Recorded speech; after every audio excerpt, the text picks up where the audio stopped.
Good evening and welcome to the Doom City of Granitegard here on the Guardtower Presents. This is our weekly fantasy action roleplay adventure that we do. We stream Sunday evenings at 7 p.m. on Twitch, and that's Eastern Time. And then on Fridays, we upload those videos to YouTube. And if you're interested in catching up with everything that has to do with the Doom City of Granitegard, you can join us on our Linktree address, and that is linktr.ee dcog. Again, that is linktr.ee/dcog. Expected to fly. You can find a link to the Guardtower YouTube channel as well as our So Twitch. committed to the bit, but You can also find our Discord, Patreon, and all kinds of other ways to reach out to us on social media. We'd like to hear from you on that. And you can also find links to the Guard Towers, theguardtower.com there. And as a matter of fact, with that, you have access to all the products that the Guard Tower offers for sale. You can also get a hold of their communities for role-playing adventures and strategy game adventures all within your area. You can visit the Guard Tower at either the East or New West location. East location is off of 270 on Main Street, and the West location is off of Hilliard Road at Nike Drive. And the address is 50. yeah, 55. yeah, right there. And it's going to be awesome. It's Just breaking down walls to get here. People are breaking down walls. That's it. Not bad.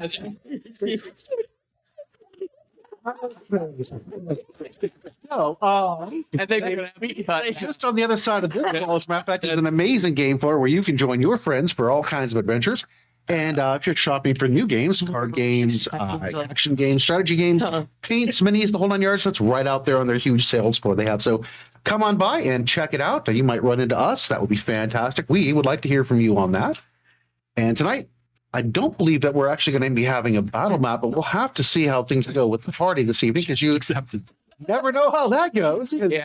And never time I predict that there will be a battle map. We don't get one, but tonight I'm sure they're going to pick on something small. But anyways, war crimes. It's been a week since you've had war crimes, right? So Real for it. and yes, so our music is provided by our friends over at Pocket Bard. Pocket Bard is a very quick and easy app for you. You can download it onto your phone at the Apple App Store or Google Play. It seamlessly transitions from exploration music into combat music, fun, exciting music for while you're visiting a town or, whatever you happen to do be in that town as players do. You can jump all around. You're alluding to such terrible things that we do in town. Just on trial. We were acquitted. Yeah. That's what I got from that. Yeah. I don't think murdering the judge gets you acquitted, but We murder all Well, when the next judge shows up, we'll see. Won't you? the record. What happened in court so proof. Really murder the judge, all right? Something just hit him in the head. A ghost did it. yes. Anyways, yes, I do believe that kind of wraps up everything that It's real though. I had this evening for the announcements. Roger, is there anything that I've missed? Oh, wait. I would like to give a shout out to our fantastic moderator, Kate, for taking good care of everybody that is watching on the stream there, Kate. Thank you so very much for all that you do. We certainly do appreciate that. And yeah, actually, that's pretty much what I have for this evening. Anything else? Well said. All right, very good. I think we'll jump into our intro and then into tonight's adventure. Yeah. Yeah. So let's roll that intro, and we'll see you here shortly. Once the seat of economic and political power in the Northern Territories, the city of Granitegard fell in one catastrophic moment of terror and bloodshed. In the quiet hours of the night, the massive granite mesa that served as the city's namesake exploded violently, the debris reducing entire swaths of the city to ruin. Before the inhabitants could even comprehend what had happened, they were blindsided by an army of monstrosities surging from the sewers and into the city streets. The militia valiantly attempted to protect the fleeing citizens, but their efforts were futile against the overwhelming tide of bloodthirsty creatures. And in the midst of the chaos, the city gates slammed shut, turning Granitegard into a death trap for anyone that remained behind the high, fortified walls that had been meant to protect them. For over a decade, it has stood as silent as a tomb, and shrouded in a perpetual mist. No one has entered, and nothing human has ever come out. That is, until now. 12 years to the day since the fall of Granitegard, the Trader's Gate has opened. The news has spread like wildfire across the human crescent, and like a siren's call, Fortune hunters from far and wide have been drawn by the possibility of untold riches lying just inside the city walls, daring the foolish and the brave to risk it all at a chance of wealth beyond their wildest dreams. It has also stirred the interest of old rivals, with no one from the original bloodline to claim the mantle of leadership of Granitegard. Plans are forming in the dark. Powerful forces seek to play their games of state, as the lives of everyone in the north hangs in the balance. And in the midst of this all, 6 strangers have been drawn to Granitegard by something other than riches or power. Their destiny is tied to the events surrounding the fall of the city. Each of them must confront the past in order to find a way forward. Each of them must search for answers in the doomed city of Granitegard.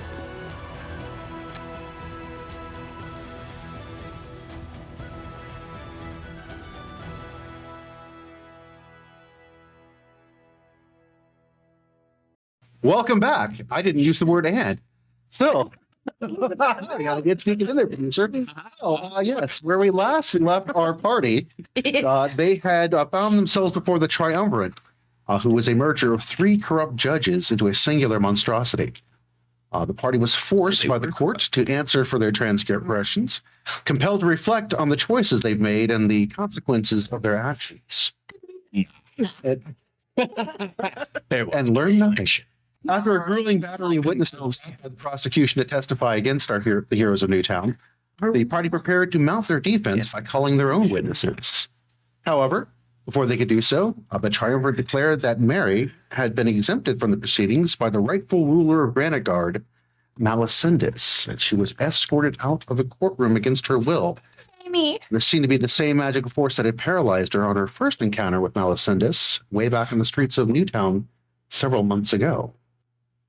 Knowing that the party only had one way they could attempt to rescue their friend, and that was to defeat the sham of a court hearing, our heroes called their first witness, who was Lord Wyatt Arundel.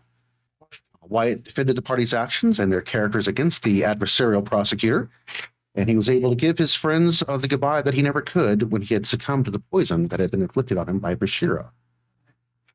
The party's final witness, Sir Gendron, his soul freed from the keystone, gave testimony the likes of which only Sir Gendron could do, with a charming smile and the blunt end of a hammer. Defeating the Triumvirate and his minions was a difficult battle, and it nearly cost Vaughn his life. But in the end, our heroes triumphed, and the Triumvirate soul took Sir Gendron's place in the keystone, and the good knight was finally able to get the long overdue peace that he had sought. The party did notice a trapdoor that had opened up on the judge's stand, but they did not have time to investigate. Instead, they gathered themselves as best they could and charged after Maery, knowing that they would probably have to face Malacyndus. Aww. And it is here where we're going to begin tonight's adventure. Maery. Oh no. As the strange force constricts around your body and prevents any movement, you feel yourself floating involuntarily out of the courtroom. The doors open up, and as you pass through them, they're slammed shut, and you are in that foyer area where you initially entered the building itself. There is no light directly around you. As a matter of fact, it seems enveloped in this shadow that is almost impenetrable. And then slowly, almost a spotlight appears about where you're standing, and from that spotlight, Malacyndus steps forward into the light.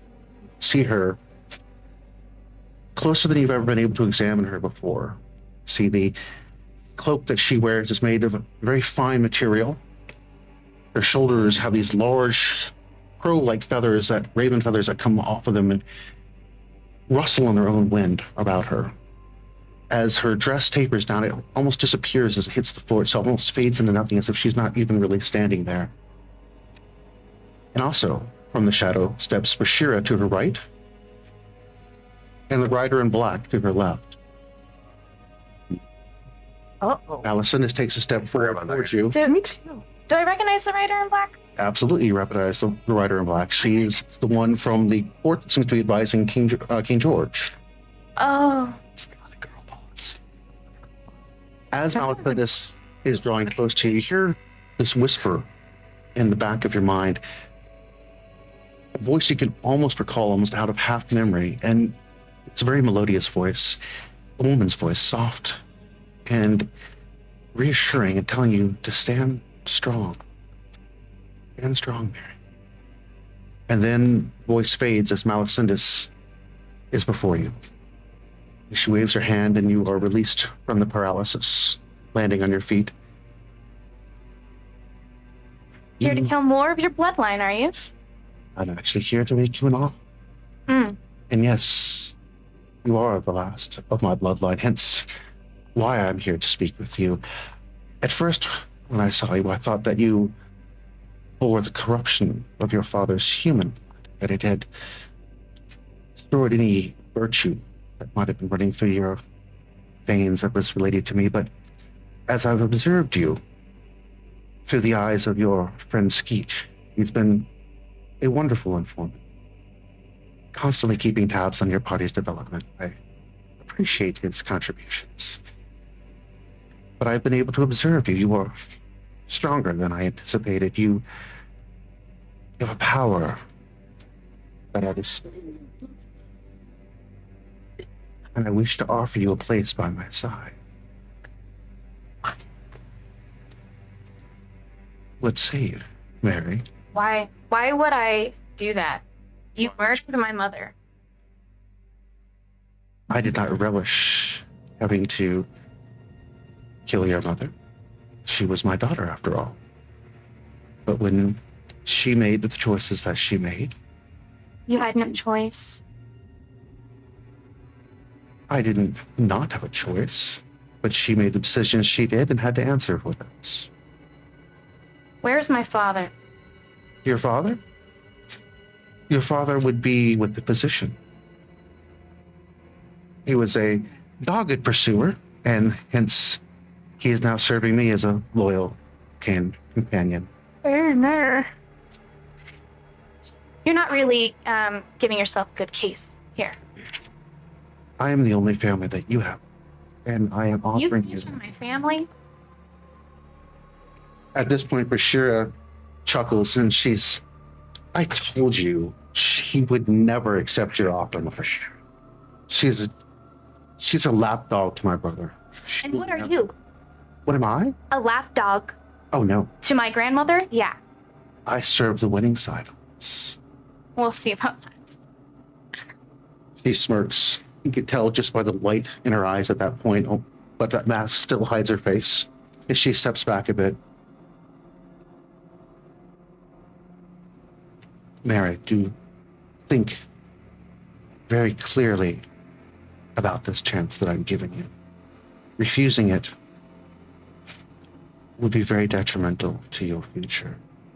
Again, I offer you a place by my side. What would you say? I can purge that human desecration from you. Put you in touch with your pure, better side. Think of it. I would rather be dead. At that, Bashira is next to you. You can feel her blade slip underneath the leaf of your armor, and just the tip makes contact with your flesh, and a little warm trickle of blood begins to sliver down, and she leans up into your ear, and she's like, this could have been the end for you. How close is she to me? She is directly right next to you, up in your face. I'm gonna shove. Shove her. Yeah. The blow sends her reeling back. She very quickly recovers on her feet, and she smirks back at you again, her eyes lit up with this joy. She's like, I am going to enjoy killing you like I did your stupid little friend. And I have many, many more poisons than just the ice. For you, I think a pox with boils. Malacyndus puts her arm out and pushes Bashir back, and as she does so, her hand raises towards you. The magic fizzles just as you begin to invoke the prayer. She looks back in your direction, meeting your eyes.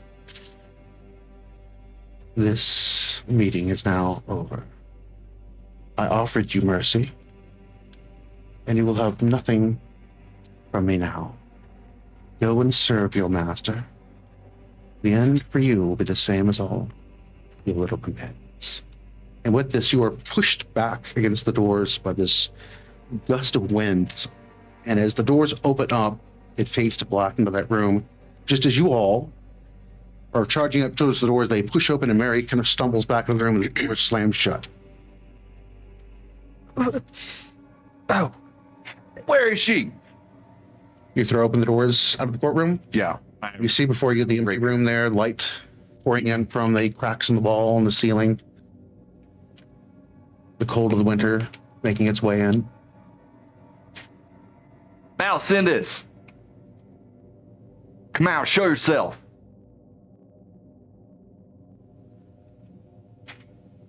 Do I pull up my monocle and do I see like... You just see the courtroom there. You can see the ghostly servants still attending to their stations. They kind of look over at you and go back to working on whatever ghostly paperwork they're filing at this point. Do we see Maery when we... And Maery has been pushed back into the room. You actually had to kind of step past her as you pushed the doors open and pushed into the room. Maery, are you all right?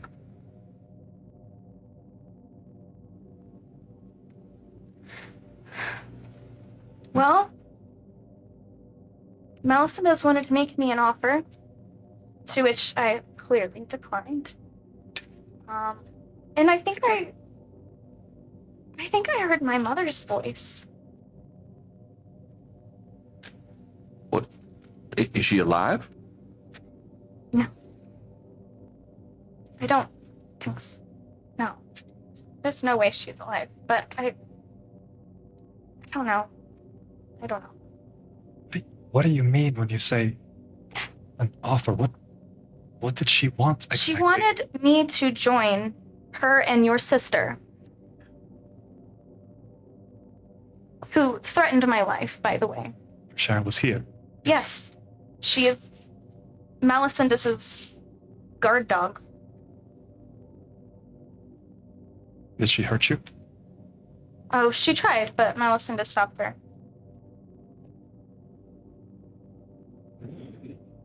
But, apparently it's no more Mr. Nice Guy. As if, she was being easy on us before. Well, I don't understand. I'm very glad that she didn't, but why did she just end us right here?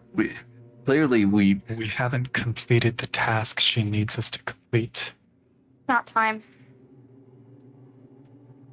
She may be terrible, but she is wise due to all the years spent in waiting. She needs us to complete the keystone. Fortunately, so do we.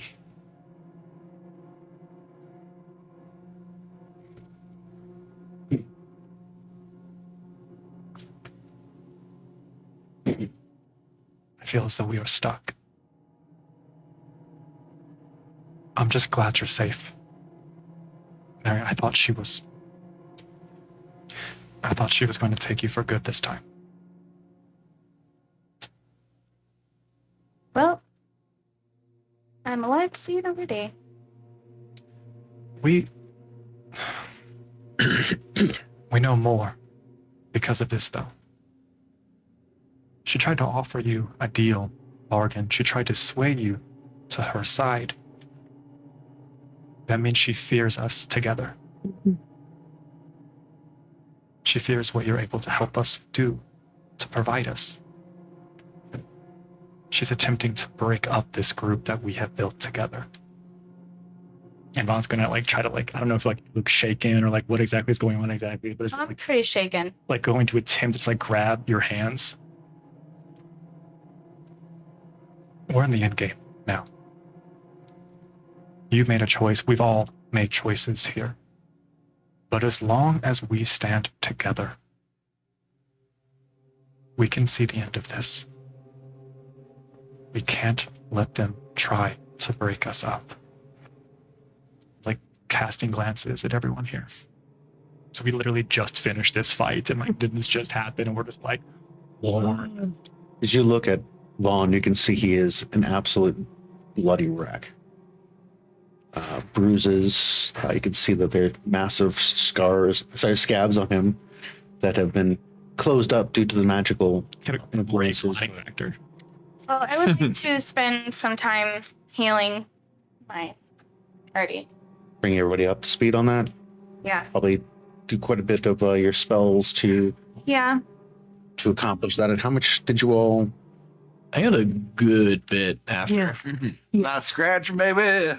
Oh, I I'm think gonna give you 15. so. If I'm guessing this I time, don't think I'm thinking. do a good 20 damage. I'm down 9. You're down 9. Why do you guys just don't get hit? Down, down 20. It's usually my plan. Well, Something went wrong. without the extra Hero's Feast HP, I'm down 9. Yeah. Yes, This is looking really bad. I'm down 29. Sky is down. I'm down. Oh, I'm down 20. guys. well, You write down your hit points and I'll be. do we? Harry, what are you talking about? Oh, yeah. Do we have time to take a rest? That would be great. Just It's not looking. To remind you, that trap door is open there on the judge's stand that you haven't checked out. If we could You're take- still looking for the writ. As adjourned. Yeah. Recess. you bring up a good point about the court. Like Vaughn said, all of this, everything here, it was to shake our resolve, make us, have regrets, second guess ourselves. Yeah, we've made mistakes. One God knows I've made plenty before I met you and plenty after as well. But we're doing the right thing. There's only one path forward, like Vaughn said. But it's going to lead us back to your grandmother and your sister.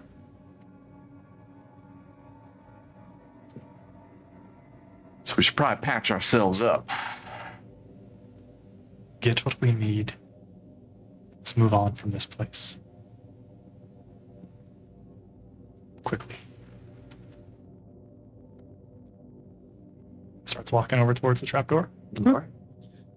Walking over the trap door, you can see it's partially ajar. They're lifting it up, I'm assuming. Or are you going to check for traps or anything, or just go ahead and open it up? Well, so correct me if I'm wrong. Had it already like opened up into the space, and we had put something to like pry it and keep it open, Yeah. correct? The door itself had popped up. Okay. And then you hadn't lifted all the way to look in there, but it had popped up on the floor, and the Reverend wedged something in there to make sure it wouldn't drop back down into place. Okay.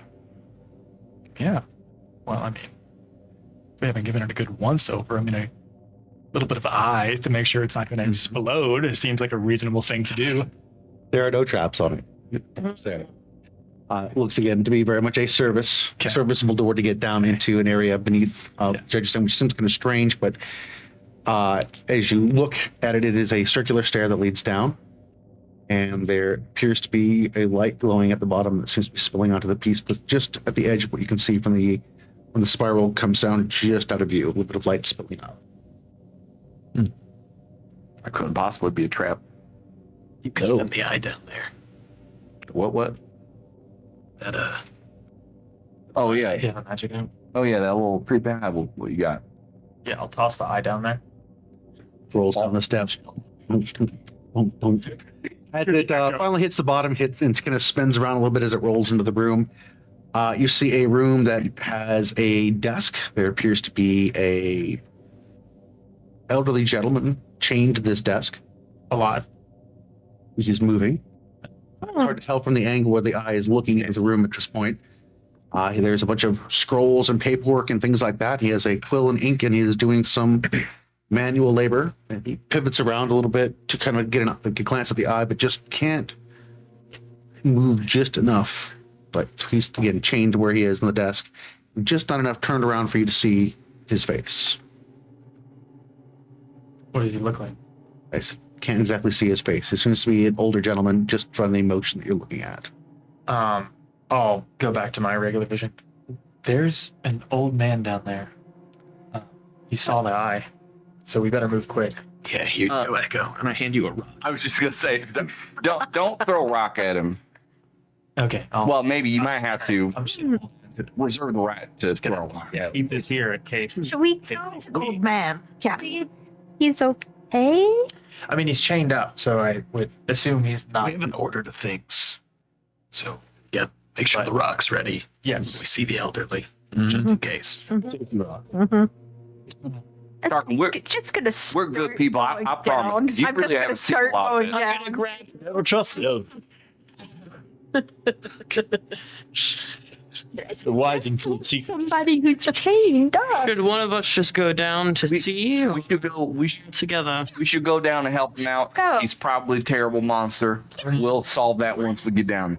I'm sure it's down there than what we've seen up here. Before we're in the company of strangers, may I ask, why not just destroy the keystone? Why do you all need it so bad? Rob the enemy of their greatest weapon. Unfortunately, it seems like from our studies that our best chance of destroying the enemy is also with the thing that they need the most. It's a window of opportunity. It's a risky game.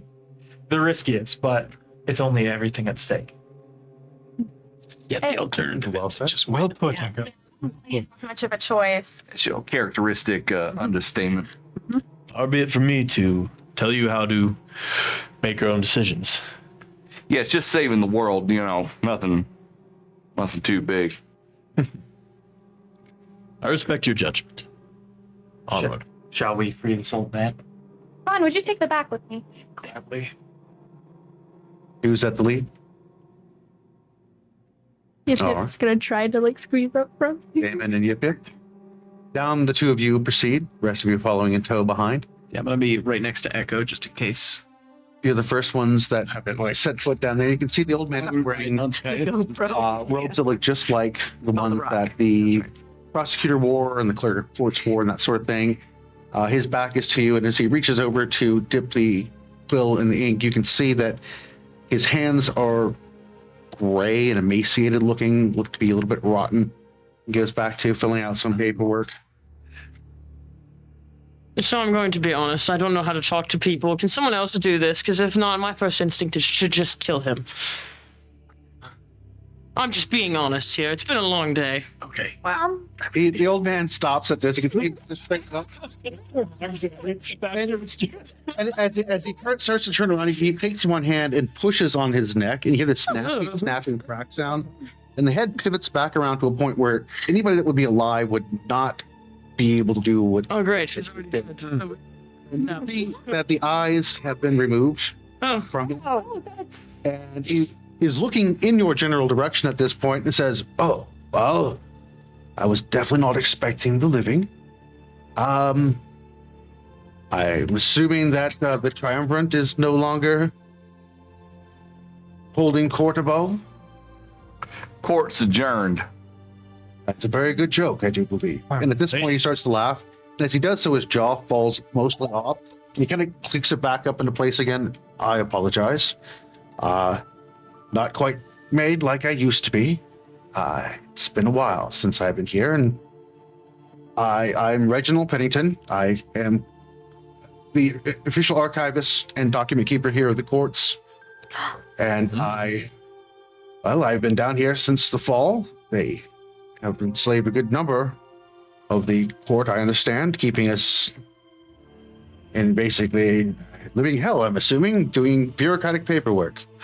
Who would have thought that that would have been the lot in life after 72 years of serving Granitegard, and now, well, actually, I guess at this point it would be, yes, 84 years at this point. 72 when they killed me, and then when they wouldn't let me go. So, yes, and all of a sudden he stops for a brief moment and readjusts the neck a bit more and is focused right on Vaughn. Goodness gracious. Vaughn just smiles and lets him come to the realization on his own. You are the sovereign slime. You were a boy last time I saw you, but I mean, you wouldn't even have any idea who I was. I just happened to be in the court, and everybody, of course, would know you because you were the sovereign's family, the lineage, but you've grown in quite a messy man, but a man nonetheless. It's good to see you. Court didn't go our way. You are here for the writ. you're here for the writ, right? We are very much here Oh, for the writs. wondrous. And he begins to shuffle through paperwork. Come closer, please. It is easier for me to find what I need if I could pivot my head back around and could you scoot this desk over a bit so I can look at... What if we just unchange you? That would be interesting if you could make that happen. And he takes one of the document holders that he has, it's made out of wood, and smashes his arm and it breaks off right at the hand. And as he does so, he goes to set the document back, it magically reheals itself, pulls itself back together, bonding him to the chain of the desk. It's the bishop's necromantic and blood magic hold us and bind us here. This whole region of the city is under his purview. It would be wonderful if you could free us from this earthly bond, but you would have to destroy him to do so. And I can't ask you to do that and jeopardize yourself, but there's a way you could find to release us. My gratitude would be eternal to you, and whether you can do that or not, I can help you at the very least. Could you just help me pivot this desk, though? Again, it would make this much easier. Gladly. Just steps up, make sure he's like as easy and comfortable as possible. As you push on the heavy desk, Vaughn, you're like, it takes a little bit more of the party to help you at this point. It's a heavy looking. I remember the court having casters on all of them. Unfortunately not. As you all push the big heavy mahogany desk, it drags against the wall on the floor, and you pivot back around. He's able to shift his head back appropriately on his neck. Little casters. Yes. Listen. And he pulls out from one of the things a document that he obviously has hidden within several other pages, and it is the writ of lineage that you've been looking for. And he hands it over to you. Listen. This is so much easier than I thought. This will be more complicated than you understand. No. Don't mind my friend here. They get excited. Well, it could be they know already about this already, but there's another that is seeking the throne. They had me draft up a writ of lineage that placed your sister in line. Just to confirm, what name did they use? Rashira. And the young woman could have been your sister. I don't really know. She was under this mask and was very, very rude. It was her. Different than Yes, that's her. Okay, well, yeah, well, you should probably talk with her. She's most unsavory. I would say that with her. Yes. I don't know. It's not all that pleasant But anyway, listen, in my experience. I wrote a clause into the fine print. You see, most people don't bother to read all of the legal documentation. Well, you'll appreciate this one. It is so rare that you'll find somebody that would appreciate that. I thank you. But her ring that she has, the sovereign's ring, is one of a set of two. One would have been issued to your grandfather, and the other one was one that was put away that should have been given to your great uncle, King George himself. Of course. Your great grandfather had this set made because he had envisioned the two brothers ruling as sovereign together, but George was a bit of a disappointment to him, and seemed to care more for the frivolities of life. For what it's worth, George has come a long way since the fall. And that is at least a positive outcome to this. But the two rings each bear a mark on the inside of the ring itself. However, that being said, the clause that I wrote into the writ, if you bear Hengrid's ring, it will supersede their claims, regardless of whatever backing they have. But I apologize. You'll have to go into the bishop's parlor. Secure this ring. It would be in the chamber of the sovereigns.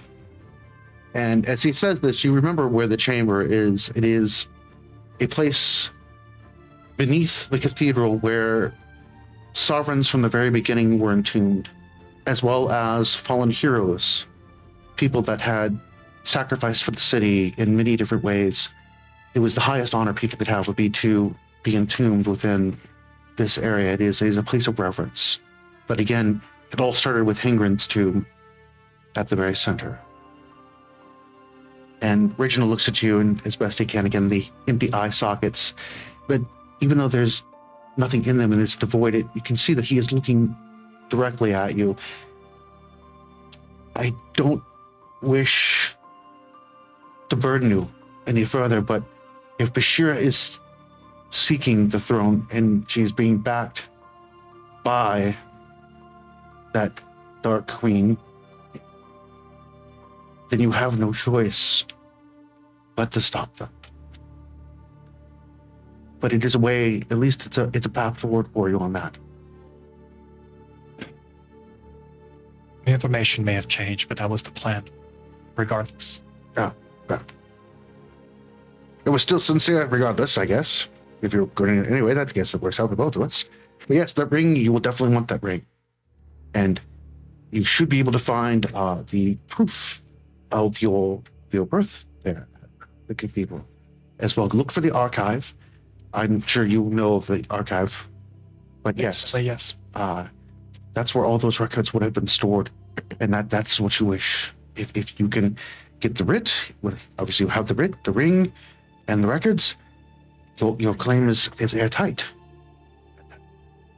I don't know what that will do outside of this, but it certainly would void any claim they have. We're taking this one step and one day at a time. The information that you have shared is greatly appreciated. I mean, it kind of holds up the writ that's been shared as well. Thank you for this. I'm so sorry that you've been forced into this servitude and your death. I will make this right. I trust and I believe in you. You carry your grandfather's presence with you, which says much. Thank you. Yes. And not that I really want to get back to any paperwork. You're welcome to stay as long as you want, but I really have nothing to offer you as far as tea or snacks or anything along those lines, but you're welcome to peruse through any of this legality that you desire. Just a question. Has anyone else come looking for anything of note? Documentation, records, any aliases, any other names or individuals have come here besides Malacyndus or Bashira in the past several months to the past year? You could jog my memory. Who would you be referring to? He kind of looks over to a couple of the other party members who have various connections or things that they've been looking for, trying to connect with. No one in particular.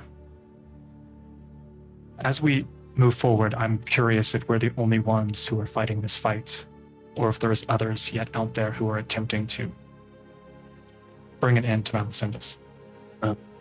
I myself have not had any visitors, but about 6 months ago or so, there was a trial they had in the courtroom. I could hear bits and pieces of it down here because, directly underneath is, their royal magistrates. I guess what you call it. It's multiple in one. That'd be his. But they can call themselves. Regardless. So yes, exactly. They seemed quite full of themselves. They were trying. Two individuals that had been caught trying to infiltrate the city, and they were sentenced to various punishments. You know their names? Algar. That sounds familiar. Yes. Crassler. And yes, Crassler. Crassler. Yes. And what was their punishments? The Crassler was sentenced to he apparently pursued as a dog, and so a dog he would be. And Al Gore apparently was not quite sure. I can hear all the things, but was sent to some physician to see some physician. I assumed he was sick or something. If only that were true. I apologize again. It's rather murmured down here. Understand. I'll be glad to answer anything else you have. And unfortunately, I've been pretty much stuck in this room for the last 12 years, and they've been very keen to remind us all of the anniversary so that we're well aware how long we've been forced to do this drudgery. I have a question. This is a long shot, and I don't really have any details that would help you, but about same timeline as the fall, were there any reports of a kid going missing? Maybe someone important? Other than Vaughn, of course. There's a lot of people missing during the fall.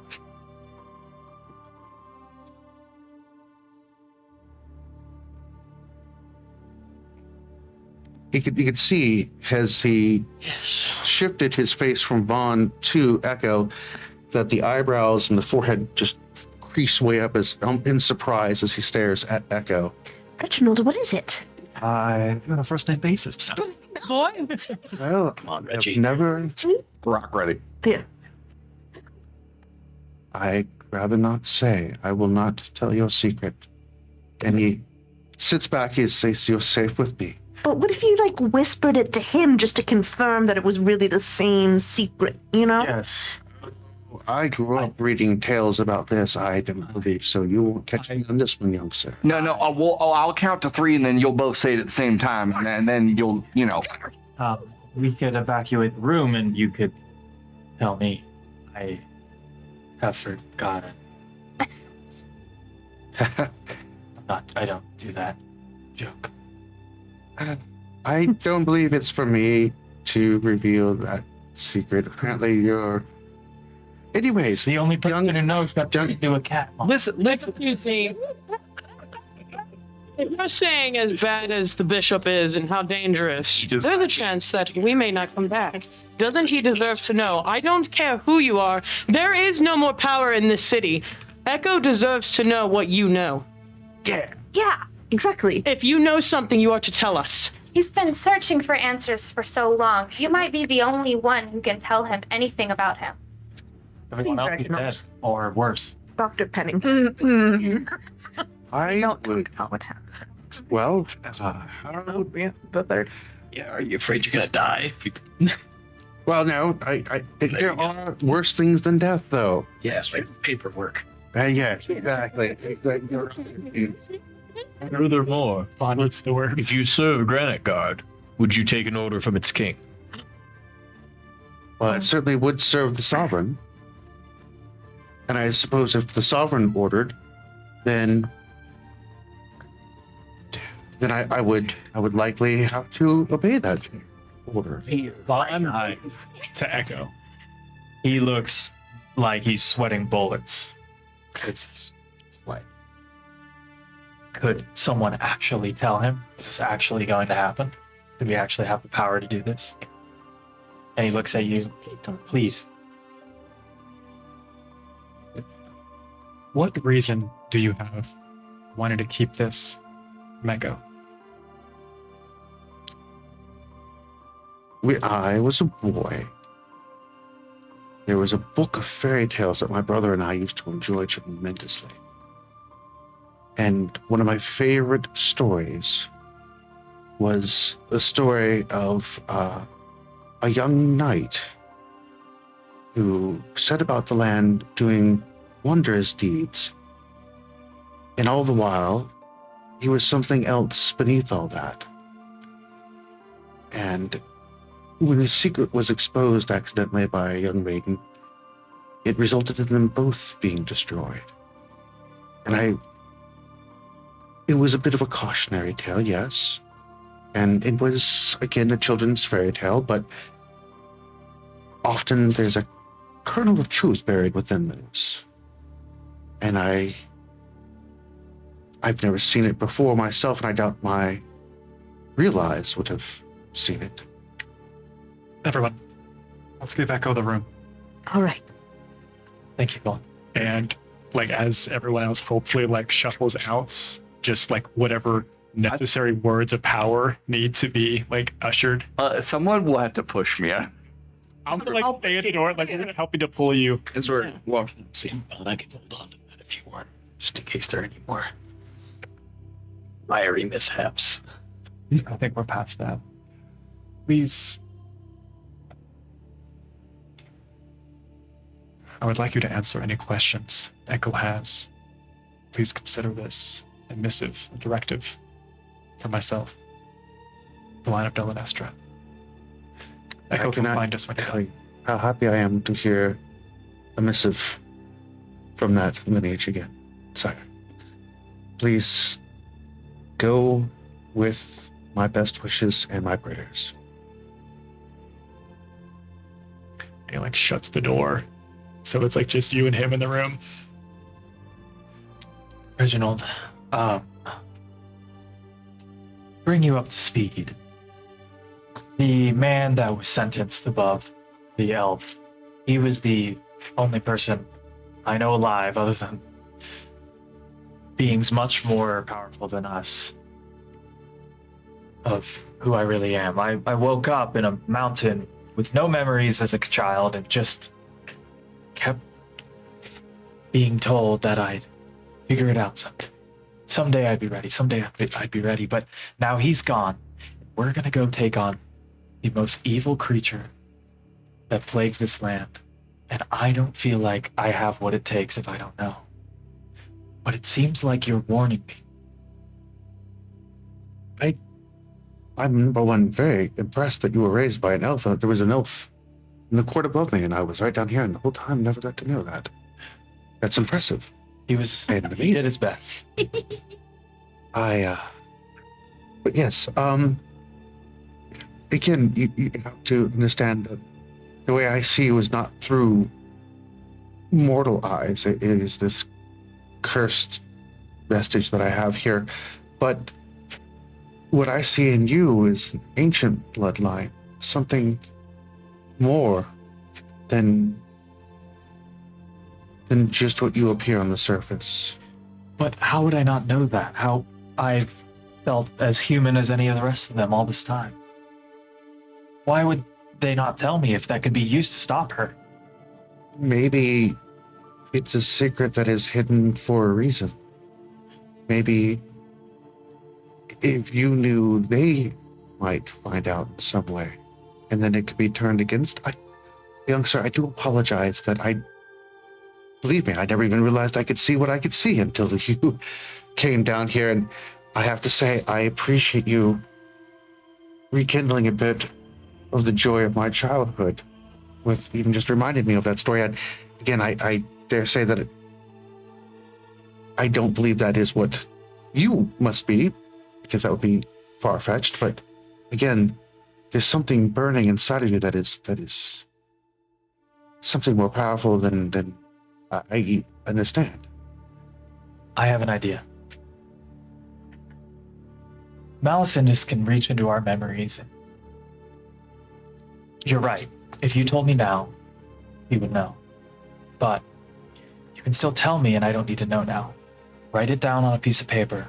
I won't look at it until I need to.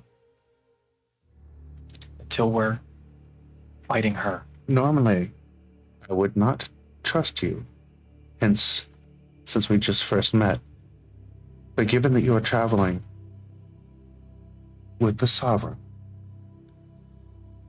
I will trust you. And it takes a moment, and you see him write something out. And he looks at you for a brief moment, and then he crumples that up and burns it in the candle next to him, takes out a different piece, and he writes in this very different script than you saw him originally writing on the documentation, a very flourish-looking script. Folds that up, seals it in wax, and hands that to you. takes it, his hand just shaking as he's looking at it. This basically blind man wouldn't even know if he were to open it right now. And As he was handing it to you, he also clutches your hand. I believe. And he steps back. You should leave now. Okay. I won't forget you. Thank you. Thank you. And he just kind of stumbles out, just kind of holding the letter. And then he's going to take something and just literally bind it to his chest so that nobody could steal it from him. Would you spiders?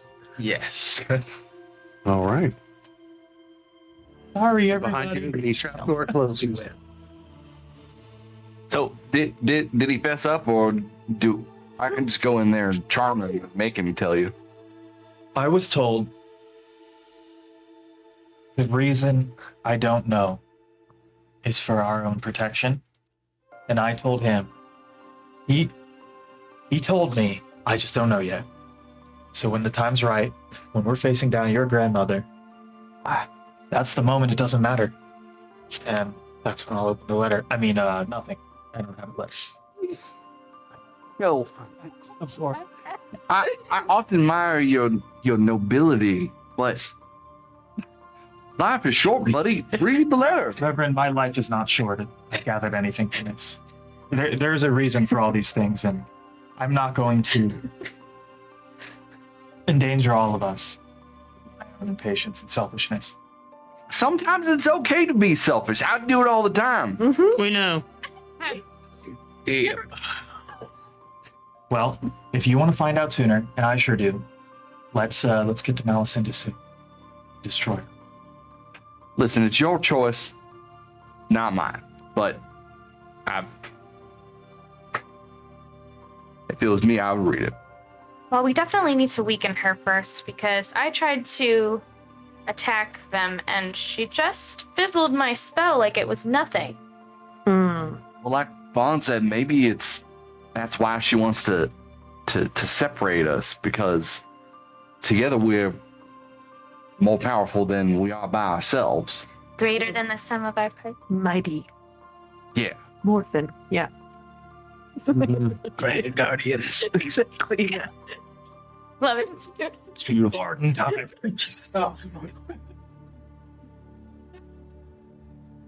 I bring out the giant skull. Let's start it up again. I pull out a little silk cocoon. It could be polymorph time. Oh. Yeah. Oh.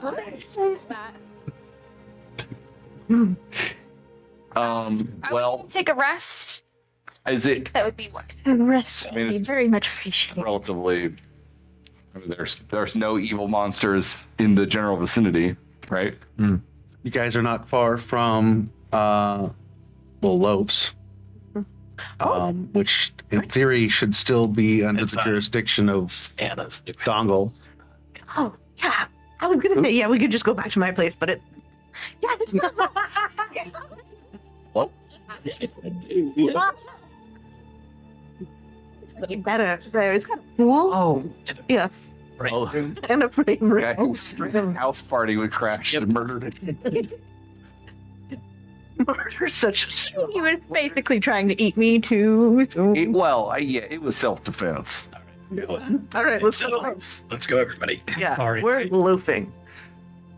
Like, Bond's like hesitant to like leave this place because like we're leaving this dude who's just been like chained up in the basement for 12 years, and like their job was to get us that piece of paper. You know what I mean? And like they've been here. Will you wait for me? I have one last thing I want to do. Mary, will you come with me? Yes. And he like looks everyone because he's taken to heart. Don't do secret sneaky things without telling his friends. If he's bound here by the bishop's blood magic, I'm curious if I can temporarily sever the tie and Maery can let the soul rest. And I'd like to offer that piece because they've helped us. And he looks intentional eye contact at Ehko. Oh. So I'd like a few minutes. Please. don't push yourself too hard after almost dying. Please. Don't worry. I can. Yeah. Do you need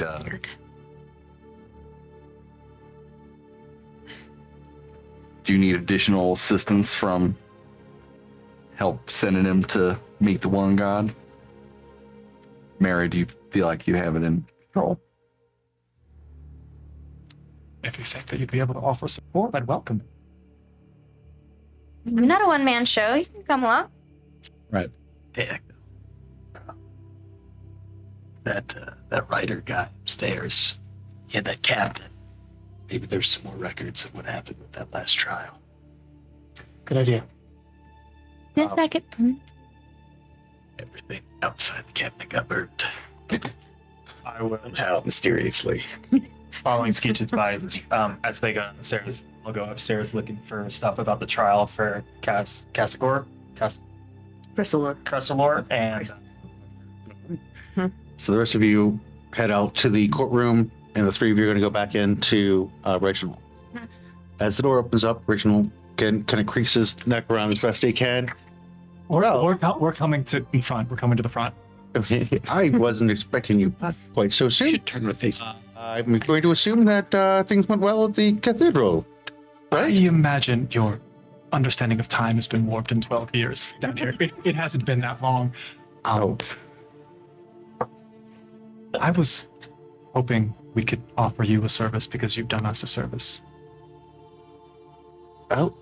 Sure. You said that it was the bishop and their necromantic powers and their blood magic which keeps you bound here. That's it is best I understand. Yes. If you would allow it, I would like to attempt to sever the ties that hold you here while my friends here let you pass on. His hand shakes for a moment. He actually drops the pen and then picks it up again real quickly. You could do that. I don't know, but I'd like to try. I won't say no. Be quite a bit of relief. Thank you. And Vaughn, who has literally no idea exactly what he's like doing or about to like process or create, is just gonna like come and step around, like pulling him a little bit away from the chair itself, so we can, I guess, like see him eyes to eyes, and just gonna ask him to like hold out both of his hands. He does, so you get the chains drag as he reaches over and touches your hand. And I look to the Reverend and I look to Maery, and I kind of ask both of you to place a hand on either one of his shoulders. I do that, and then I also pull out of my jacket pocket a holy symbol of one god. And I'm going to ask him to focus on the life, like the happiest moments of the life he had pre-fall, like all the good, all the positive. Because what I'm about to do is essentially like open up that channel, that connection, all that like dark necromantic energy that I'm attempting to flood it in with all of his like positivity and good memories and happiness. And in that like split second where there's like maybe a little bit of that cognitive dissonance between this, I'm hoping that there's just enough gap where these two can cut the tie. Interesting. Mhm. I would like all three of you to give me a wisdom save. Oh, in spirit. I'm Thing I'm wise. yeah. 5 feet up. Yeah, 5 feet standing directly. They're very low roofs. Yeah, okay. No, all right. Everyone's laying flat. Yeah. Actually, just 25. 16. 16 also. All right. Uh, Vaughn, you open the portal. Yeah. No, further. You open the window, and you can feel Sin slide up on you again. That same cold, slithering sensation. I want its attention focused on me as much as possible. Oh, there is no doubt in your mind that Sin is focused directly on you. You hear his voice whisper into yours, I'll give you this, but you have to give me something. You'll give me something, won't you, Vaughn? Don't listen to it, Vaughn. It's like see his like veins twitching as he's like holding on to this poor skeleton man's hands. I'm gonna place the hand on Vaughn too.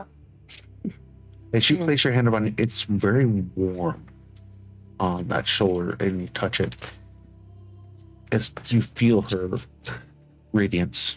She touches you, which is almost on that side of you, making him slither to the other side. And you hear him like hiss as it actually does so. The next time you need.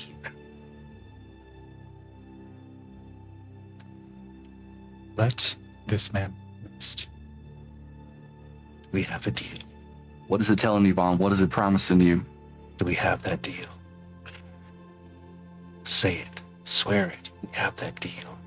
I don't say anything aloud. Just we have that deal. Now, Beast, you do as you are told and nothing more. And then I yell, be gone! And I cast Word of Radiance into the room. Oh. All right. At this point, Sin slips completely away, and you feel him pull back from you, and there's almost a pain as it happens. And upstairs, you can hear Skeech. Something happens down below. Yeah. And the old man has this smile on his face as it begins to crumble away. And again, before the body completely falls apart, there is a big look of relief, as best it can translate, on that desiccated corpse of his. Did something stupid. The Reverend Goodberries. What? You feel something stir inside of you that you have not felt for a long time. So in fact, Shoot, am I getting possessed? that initial kick Sorry. that pushed you in that direction of your original holy journey. And it feels good. And you feel very comforted. Wrong person was learned. That's what I've been saying. Yeah, you and David need to have a meeting. Mary, you actually feel the connection with the Reverend on that. And you could tell exactly where the power was invoked directly from on that. And the room is now very silent. Wow. Then there's a spattering on the floor as blood drips from Vaughn's hand. 1d4 damage rolls. 4. Hey. You're also taking 4 points of damage. Vaughn, are you okay? Yes, I'm fine. I'm glad both of you were here to help. To be honest, I didn't think that was going to. Vaughn, So proud of you. you are in control. Don't forget it. Not that thing. And he like chokes on whatever he was going to go into, whatever message or theme or mini monologue. And thank you, brother. Thank you for being here, both of you. Is it appropriate to say that I'm excited to go kill this bishop? Yes. Go kill a bishop. Skeech and Ehko, standing by the partially burned records drawer. Yeah, it's probably fine. Okay. Would you all give me, I would say, let's do investigation on that. Roll with advantage, please. Why don't you do it? Man with no letters. All right, yeah. Can you just show me what, like, I'm gonna use it as an opportunity if there's letters to teach the alphabet. that's a lot. Can you just show me? Write down. There's so many of these things. Okay. Look, just I will write down. I'll At go least say 20 of them. in every language I know, and also Mary's father's. Chrysler. Yeah, in every language I know. I don't know any of this. Yeah, it's okay. Just match the squiggles.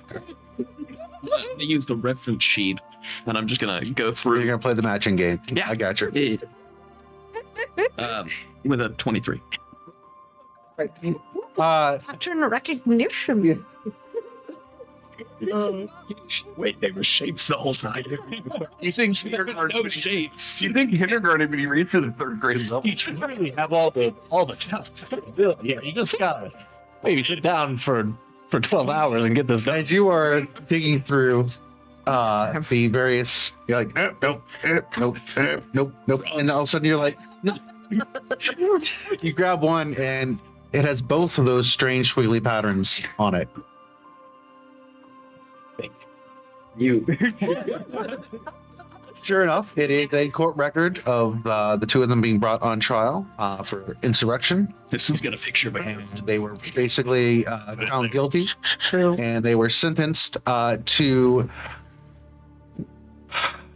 reconciliatory action to be dispensed by the physician.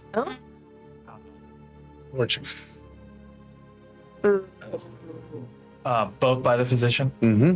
and we're going to the bishop and then the physician, right? I know I haven't done much of this revenge thing, but I really don't like I recommend 10 out of 10. Thanks, yeah. Really? Yeah, revenge. Yeah. You're childlike wonder. It's a dish served all the time. Flaming on reality with the situation, but I appreciate it. So About this time, you see Skeech recoil in pain and blood burst out of the center of his hand.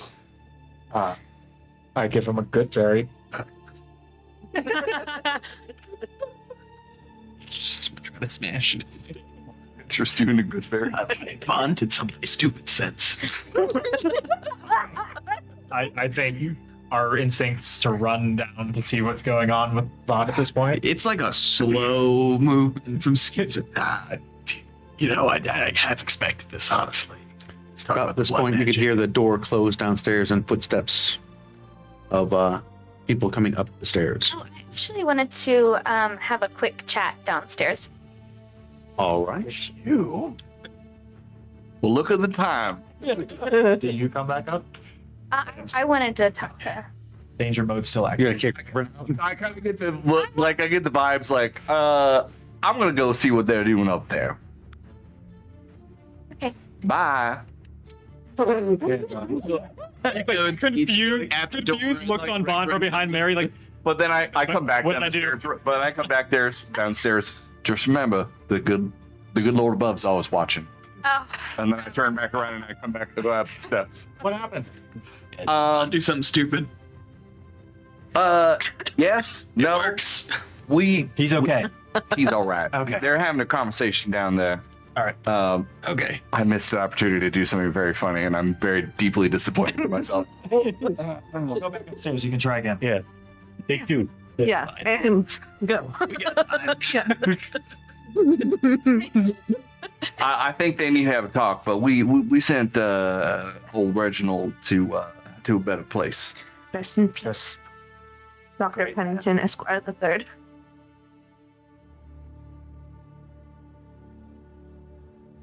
I didn't do anything, did I? no. I mean, you did a great thing. But I just wanted to talk to you about a concern that I have. In addition to my sister attempting to harm you, or is this? Yeah.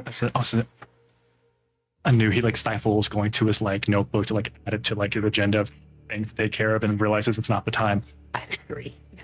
I'll just listen. When Malacyndus was talking to me, she insinuated that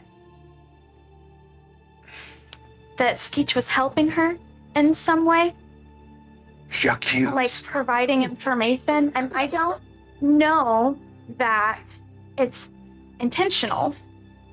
I would like to think that Skeech is our friend. Skeech is our friend. Yes. I don't know if there's some way that she's monitoring him in a way that I'm unaware of, but I think that it's something that we should look into. Mary, I wholeheartedly believe that Malacyndus would say anything to any one of us to try to drive a wedge between us, separate us. I think this is exactly what she is trying to do. And I agree with that. I just don't know if there's any sliver of truth in it. I don't know if she has some sort of way to spy that maybe even Skeech might not be aware of. I wouldn't be surprised. With the things we've seen and what we've dealt with and what has happened to us just in recent weeks, I would not be surprised if there is something with some of us, many of us, what we've gone through. I appreciate you bringing this to me. I know you have a connection with him. It was just a concerning thing to hear. Well, I'm curious. You're the one who had the conversation. I mean this delicately, but you have the closest connection. But my thoughts, we should speak to Skeech directly. If a finger has been pointed and Malacyndus is attempting to trick us into distrusting Skeech or ushering them away, we should make Skeech aware of this information and let them speak for themselves. They have earned our trust, and if there is something, somehow Skeech has been cursed or she's able to see through his eyes, then we should be able to work on a remedy for that. Skeech would do the same for any of us. Mm-hmm. Yes.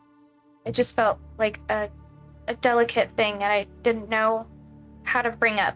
But you're better with words than I am, so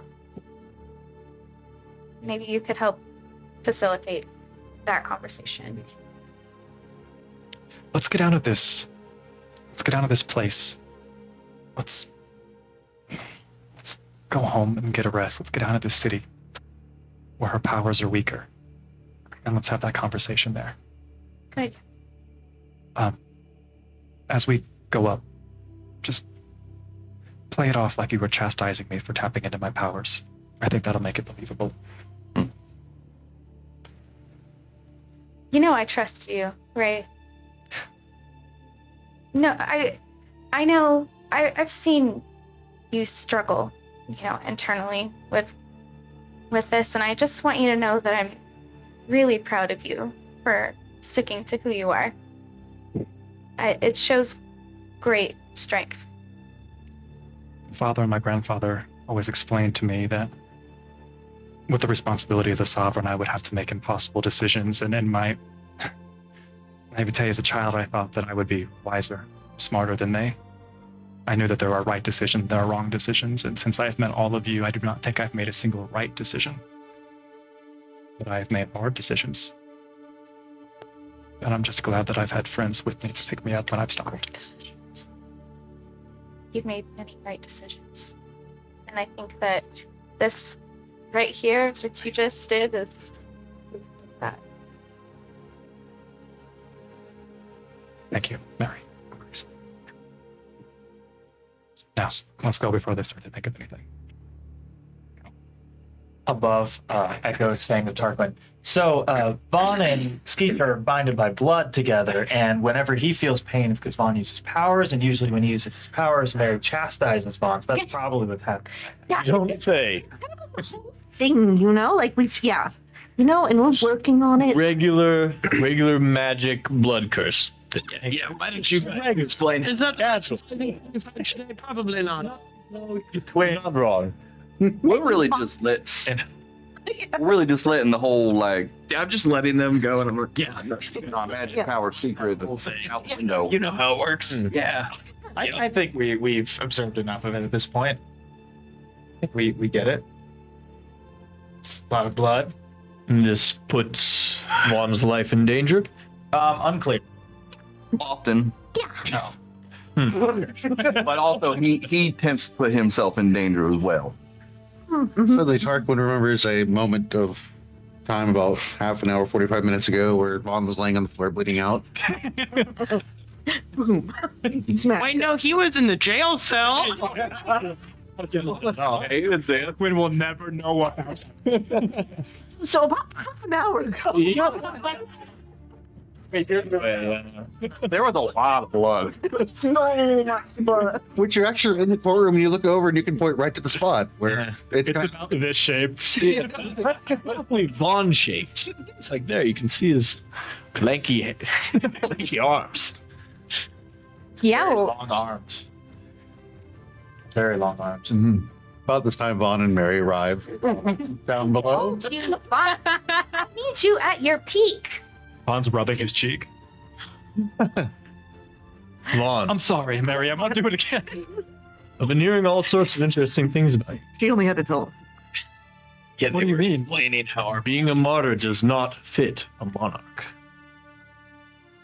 Takes his hand away from his cheek. What? A gauntlet has been. What have you all been thinking about? Vaughn rubs his hand, looking over his cheek. Would you like to explain again? Yeah. Like warming up or Sneech holds his cheek. You weren't saying anything.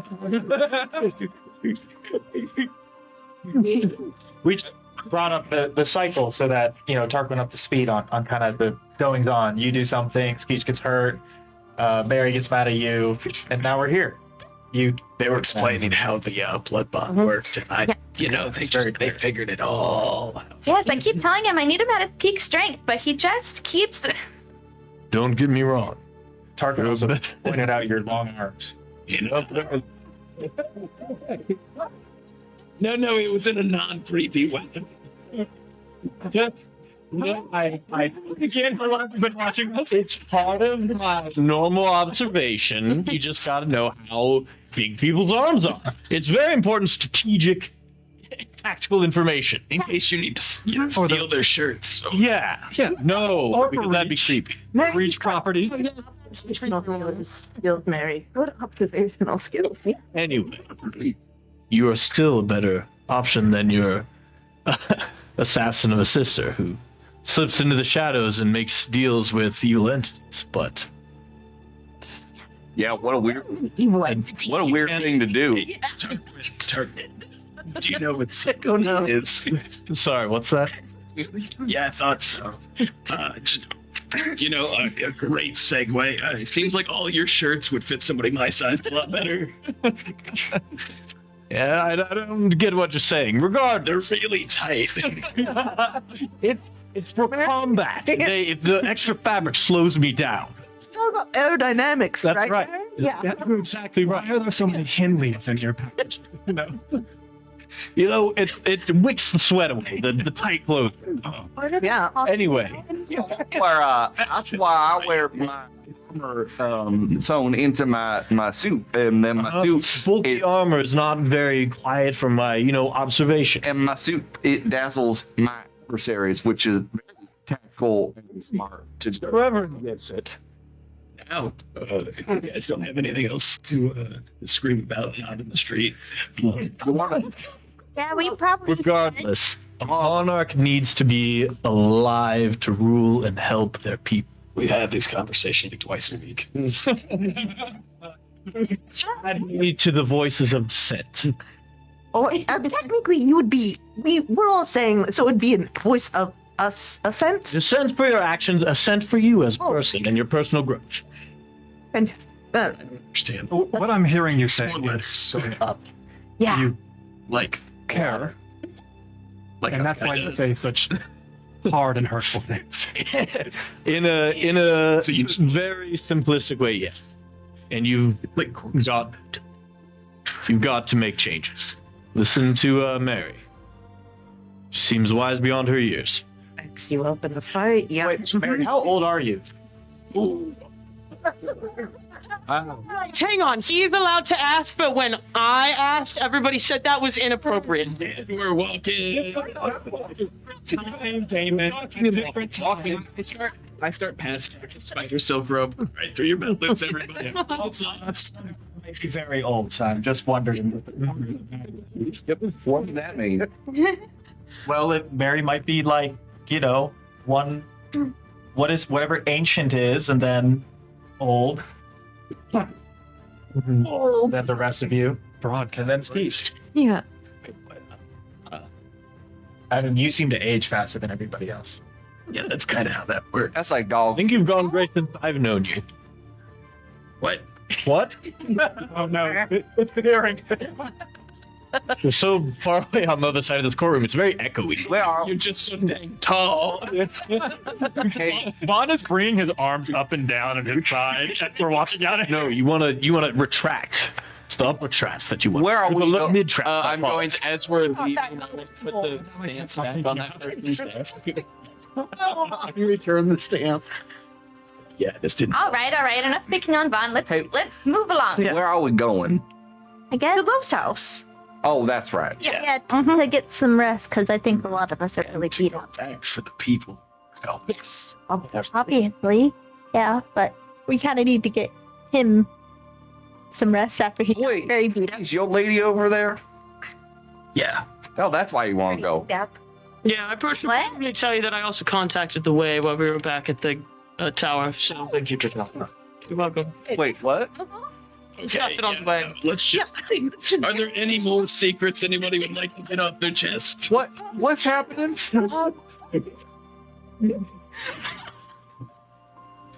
Just about Scanning this point in time, you guys hear this ruckus coming your direction. Oh no. You all hear that ruckus? Oh, on the wind. There's quite a bit of raised voices speaking dark speak, although it's very squeaky and definitely goblin voices. Goblins, as a matter of fact, are heading your direction. Skeech, like, this is a large mass, probably about 100 goblins coming You're your right. way.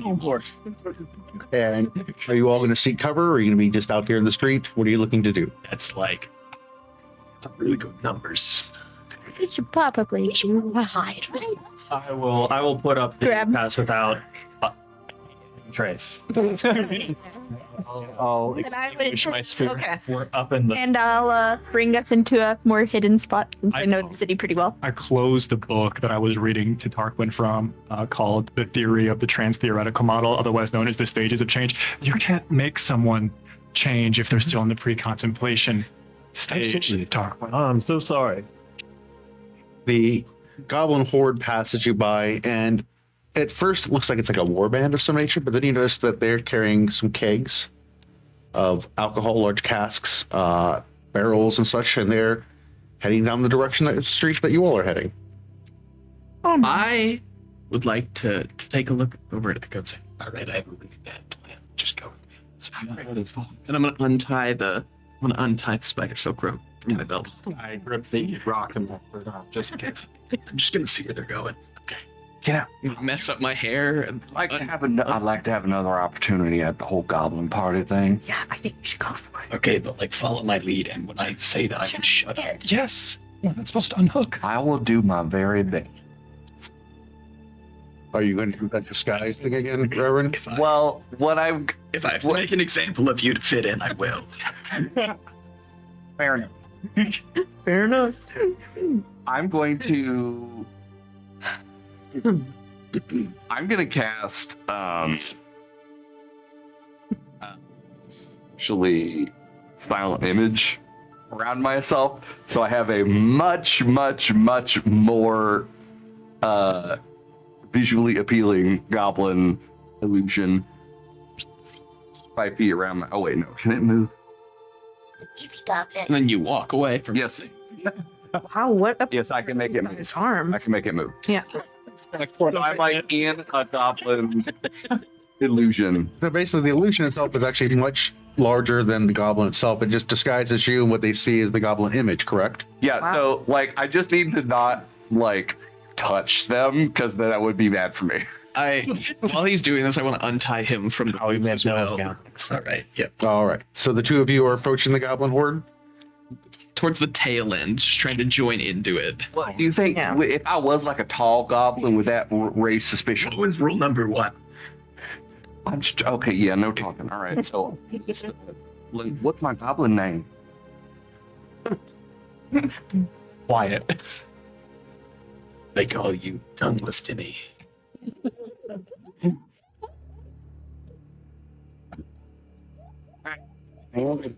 Timmy. Yeah, no, that works. It's just I have to work with. Yeah, that's really, you should do that all.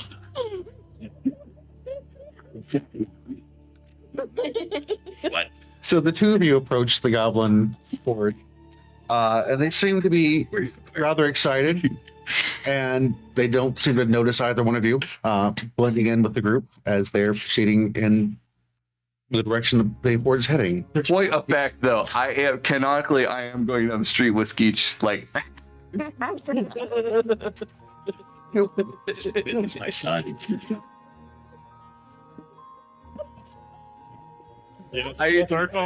I express the digitation in a little like pop. How are you gonna eat it? It's like floating.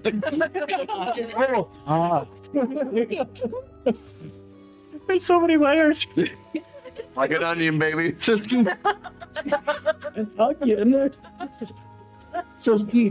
This is quickly turning into props. what is it that you're doing at this time? We are following the goblins down the road. I'm turning to make no trace viewed that has been passing behind us since we are inside of that now. Hope they're following along. It'll be very convenient. If they're scouting, we should probably stay here. We would blow their cover. It's really convenient if they stay within about 120 feet of us. Yeah, well, that's on them. Yeah. Come on, Tim. Best case scenario, everything goes well for them. Worst case scenario, we never see them again because they're having too much fun. Yeah, I say we still just follow from a distance. Oh, I mean, you would know if something went wrong, right? I mean, as your book said, they need to make their own choices and feel that they are empowered to make those choices. I just feel a little bad and correct each time. That is true. Oh, it's Skeechin. Yeah. Maybe Skeechin. All right, are you going to follow the horde? Or are you? Yeah. Are you emotionally and We're going My to follow. question is, are you going to follow Skeech? Yeah. Okay. Yeah. But again, Skeech, you're blending in. Is there anything that you're doing with the horde while the no trace any kind? Oh yeah. I'm bumping things. I'm making connections. I'm figuring out Where do we go with them? I'll go to this amazing new place. It's Castle de La'Dongel. It's supposed to be amazing. just this wicked Ren. I told those kids don't throw any parties over on. And I pull the Reverend by like the half, but it looks like I'm like grabbing him by the shoulder. Hey, Timmy. We're gonna have a party. Oh, my like go to the party. Yeah. Oh, yippee! Hey, what's wrong with your friend there? That's my son. It's your son? Whatever. Hey, can we We dropped him enough when he was a kid. we should do the dagger toss with him instead. We could do the dagger toss with you. Or we can do the dagger toss with him. Hey, everybody. He just volunteered for the dagger. And some of the goblins see at him, and he is like kind of crowd surfed up the line of the horde. The two of you reach That's what you get, Dopey. Casa de La'Dongel first before anybody else. You can see that there is a large party currently in progress here. Getting any rest. When we get back from break, we'll find out exactly what happened. So join us for the party. Goblin party part 2. Goblin party part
Everybody's rolling. Welcome back.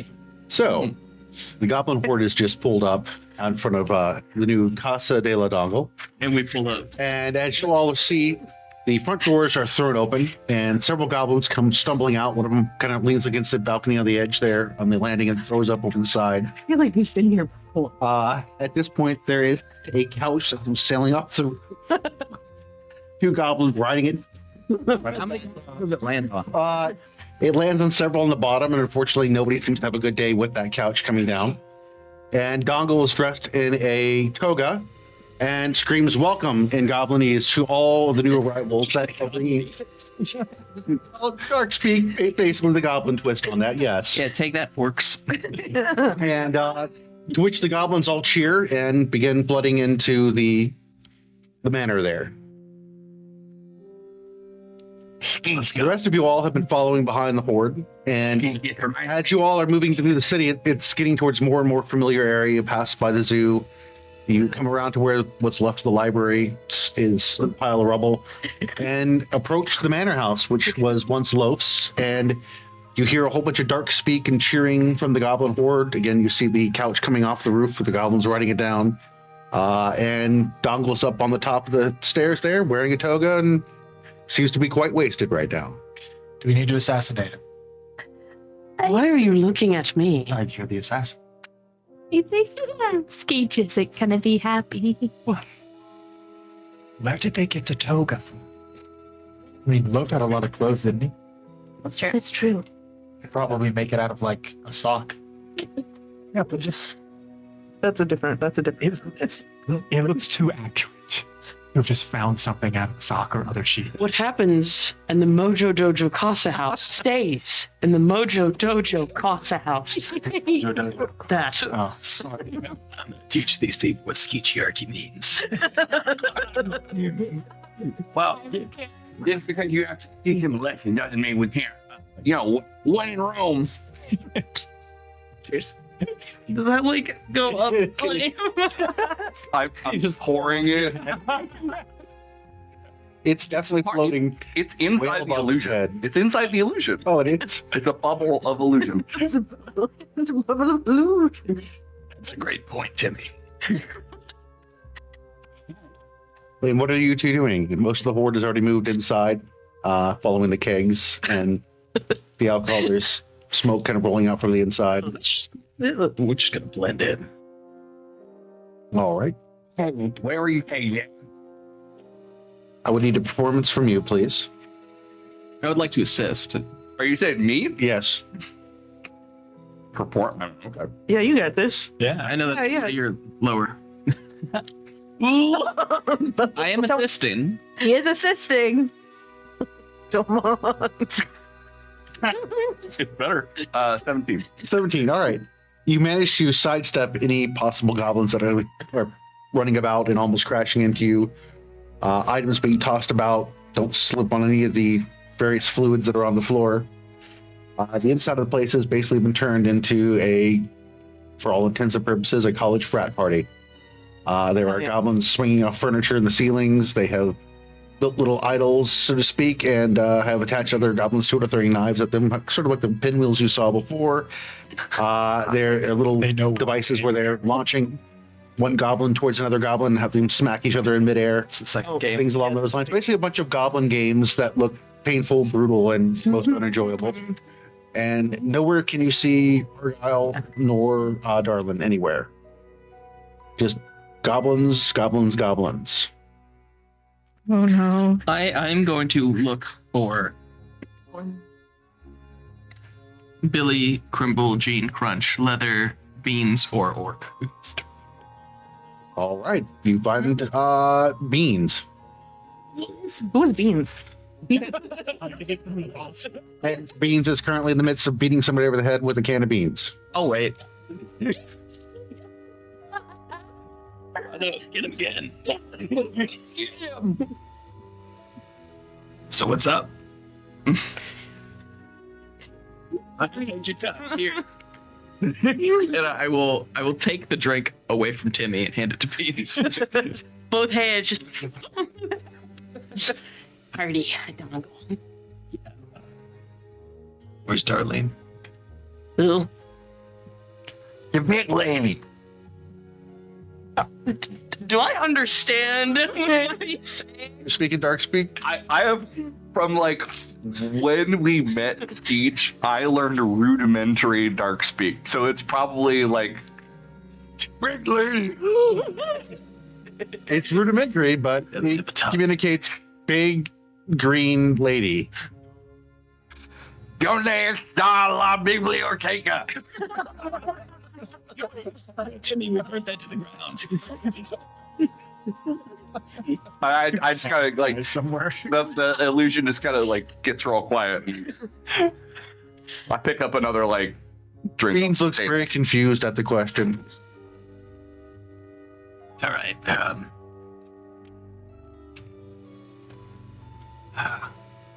So was Dongle nice, or did he keep things in order before? That man's dead before this.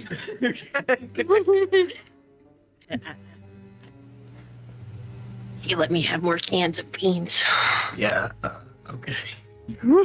Would you like one? Yeah. I'll take a can of beans. Beans very And just to feel the weight of it in my hand. I'm gonna look. very tin can of beans. I'm gonna look for anybody else. This is not going well. Beans, you are dismissed. I'm gonna just, Beans is gonna go back to beating that other goblin with another can of beans. And the work continues. The work. You find Billy. Like 1 second. Yeah. I saw the party. I'm not one for parties, but this is From the kitchen, there's an explosion that blows both doors off. That's a devil all the time. but everything just kind of gone down, right? But now business. Yeah, business good. He like opens up the cloak that he somehow found, and he's got like crawling types of bugs on this side, and like slithering like types of bugs over here. Great, I got to read these crawlies, whatever you think you could want. Yeah, can I have that centipede? Yeah, let's have yours. Let's put it on like a watch. I hope so. It bites. Yeah, you haven't seen Darlene around here. Oh, boss. What about the old man? I don't know about the old man. I don't care about the old man so much. Yeah, me. I thought you should kill him. Is it Mona? Maybe. With some bags and some bugs. Leave it on the table for now. We don't have any tables left. They all got the one outside. We don't have a table room. Is that what that was? God. I thought it was storage. Darlene. Oh, boss. Some of the new recruits. Taking a liking to her. I saw. He's over in the corner. They were trying to talk to her. That's not good for their health. I tried to warn him, but you'll be okay. They didn't look like they just stared at you. Okay, yeah. I would lean back like slightly above Timmy and like find purchase on nothing. That's right. Eat with your coolest. Hey, kid. Like bugs. Yeah, I love bugs. Give me it. You got a big juicy beetle? What's a beetle? I should understand what he was saying. Yeah, it's the beetle. It's You, me. There's something on the house, kid.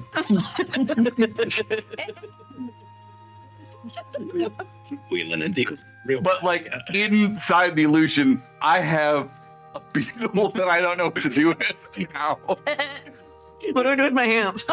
What you do with it now is you take care of it, you feed it, you let it out. You wanted a pet, you got one.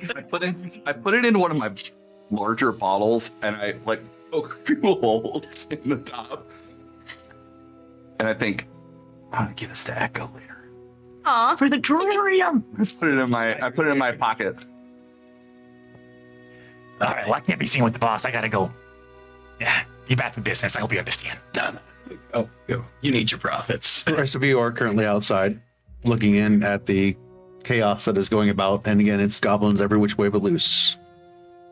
How? What do you think's happening in there? Yeah, me too. I guess we just kind of wait for a signal or something. There's an explosion from inside somewhere. Do you think it was the signal or the couch? Like caw, or like something. Yeah, I I just. don't think there's any birds in there. True, yeah. At this point, I am not so. Oh. This is I like. It's to Damon.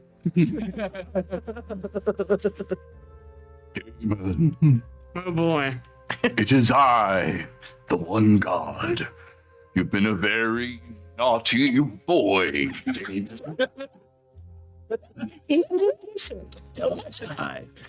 Skeech says hello. Well, Skeet says hello. Can I actually properly give Skeet a message? Oh, we're it's party line. Go ahead and open up your. We paid for the party. Casa de La'Dongel, we spent no expense. Dark, when you're just staring at the chaos right now, like, you know it. Yeah. They're throwing things. Yep. The one god isn't just it. He's insulting me right now, so I don't know what's happening. That's it. They're saying Did you want what that means, right? I'm assuming. Let's try this again. Yes.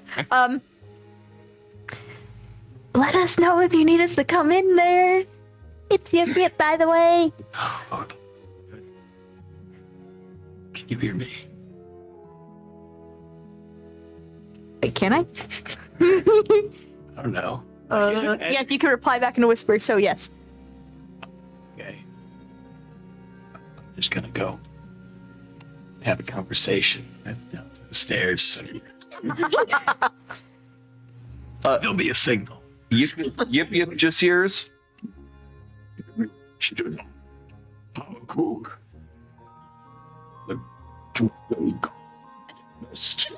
want you to know, like, the dead man's look, if your hands on their face. I've never even heard of that before. And she turns I read it in a the book. only other person who can ask a message. Who's currently looks like this? I'm like in my little like piloting my little goblin illusion, like in there, like. Oh no, Me, it's everything's cool in here. It's totally chill. But if it becomes unchill, you'll hear a very loud explosion and probably the sound of a human man screaming. Our friend, the Reverend Gooseberries, who, by the way, unrelated, is extremely handsome. And you should tell everyone about it. Catherine, please, I know how message works. Please just stop. All right. Well, anyway, like I said, you'll probably hear me screaming. It's embarrassing to be a part of. so Fortunately, the operator gets on the line. Your overage charges for message will exceed 200 crown. Oh, This was a click on by. that was on one of those cards you picked up. So are we waiting for a signal, or are we just gonna? We're waiting for an explosion followed by Reverend screaming. Okay, so we're just waiting on the Reverend screaming. All right. Yeah. I like the last time. Would anybody have any objections if I just went in there? If you... Well, I mean, we kill all of them if they try and attack us. We've done it before. I'm going to be very honest. I'm very tired, and I'm very exhausted, and I would like to go to bed. That's... All in favor of crashing the party? Aye. I guess we're crashing the party. Little Timmy and Skeech are on their way to see Dongle. I wanted to set up that Dongle was making a move. Sorry. You did what I was thinking of doing. Being support. He was like, huh? Me? Echo! It is I, Mala, god of the hunt. You've never heard of that either. This party is totally chill, and you should not crash it for another 2 or 3 hours. I'm going to my room. Open the front door. Up the stairs, you walk. You all step onto the property and begin walking up the front stairs to the door there. The goblins are all looking at you quite surprised at this point. None of them appear to be taking any aggressive action towards you all. I'm just gonna go to where we slept and just walk past them. Well, we'll get to that. There's a lot of goblins in here doing things currently. The floor's lava. The floor is goblins. Anyway, as you all approach the top of the stairs, you can see Dongle there, and he turns around and sees you all. He's like, "Oh, come back!" in Goblin Hello, Dark Speak, but I don't know how many of you actually speak Dark Speak. So mostly, what you hear is half of the good number of the party there. Maintain your composure. It looks like Dongle has had quite a bit of alcohol this evening. He's composed all right. He appears to be walking from the interior towards Dongle from behind. A very serious look on his face. Possible, I want to take after Damon and like come out of the shadows, like some sort of nocturnal mammal man. Wait, is he at the top of the stairs? Dongle's at the top of the stairs that would lead down out into the yard. Yeah. I Wait, listen to Timmy and I like back into the illusion that Rickon has. And then I kind of start her over.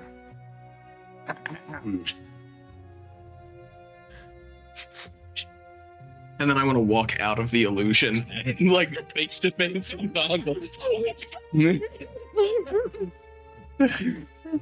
Dongle doesn't quite process what has occurred right there. It might be that he's just dim-witted. It might be the amount of liquid courage he's had.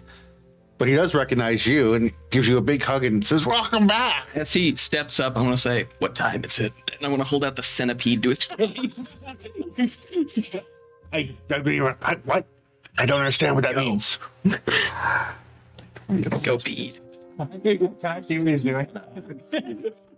Left out a little. He's strong. Okay. Centipede to jump on him. I'll go do it for him. The centipede suddenly rears to life and leaps off and begins chewing on Dongle, who is screeching in pain and beating on it with his. And I'll hit him with the campaign in the head. Get him, Jack. You show him. You begin bludgeoning Dongle with the beans. You had one job. And all the goblins are pretty much stopped at this point and begin like cheering Skeech on. Yes. And Beans pops out of the crowd seeing you striking Dongle with a can of beans.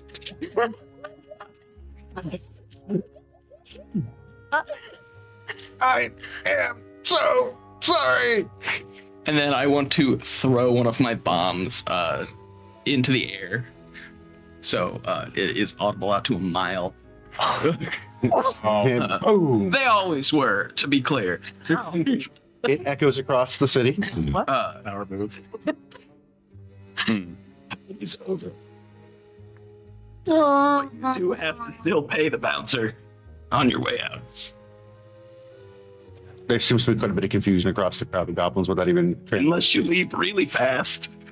And I just kind of start walking towards the door. Persuasion speech. Okay. You can roll that with advantage. Oh, yeah.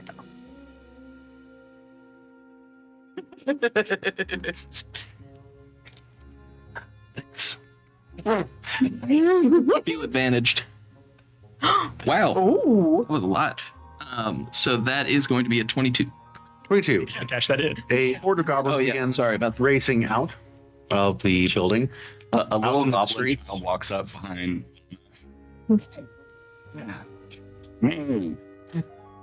Oh, yes. Oh, Stand by the door and say that you're a oh my gosh, yeah, absolutely. Okay. make him tell him that Skeet told you to pay him. Okay, great. Do you have some? I'll just get as much as I can. All right, I'll go by the door. There are goblins squirming all around you, trying to race out and down the stairs. Did you pay? Language are you using that in? The universal language of threat. Body language. They have absolutely no idea what you're saying, but are most intimidated by it and proceed to race very fast away. Oh, I was too successful. I was gonna say give him a shout it, but I don't think that'd be a great idea. And within a few moments, you guys have cleared out the interior of the manor house. Why is the floor so sticky? Some dongles. I know. It's not just Dongo's blood. There's all kinds of blood, guys. and other. We don't discriminate. There's all kinds of things around here. It smells a bit different than the last time you were here. Which was like 2 days ago. Reverend, can you clean this up? What? My name is Alex Timmy. I don't care what your name is, just clean it. Now, wait a minute. I'm not maid. By the way, I can clean 1 square foot of clothing every, minute. I believe in you. And so Umar, I do that. That's true. Maybe we'll have some sort of race. Or every 6 seconds. Oh, no. I got everybody out of the building. Oh, that's true. I'm gonna give Reverend's guidance. I believe in you. Bogus. About this time in the corner. Checked. Okay, so, all right. I'm like, how did I get roped in this? But I have Does anyone have a mace? I get a tankard, and I'm just going around the house prestidigitation. They definitely every 6 seconds, a cubic foot. all the kegs left. Every 6 seconds, a cubic foot of floor. It's getting I hope they're not connected, so it's checkerboarding. Yeah. Oh no, I'm doing a bad job. As bad of a job as you can do with literal magic cleaning. It's just they're all But the smells linger. Oh No, it doesn't get rid of smells. It only just cleans it up. In the far corner of the main hall there, a trap door opens up, and you see Darlene's head pop out as she looks about, and she sees you, and she's like, "Oh," she's like, "You got rid of the guests?" Yeah. Your idiot friends are still here, though, right? She's looking over to Billy Beans and the rest of the group. I turn around my human friends when she says this.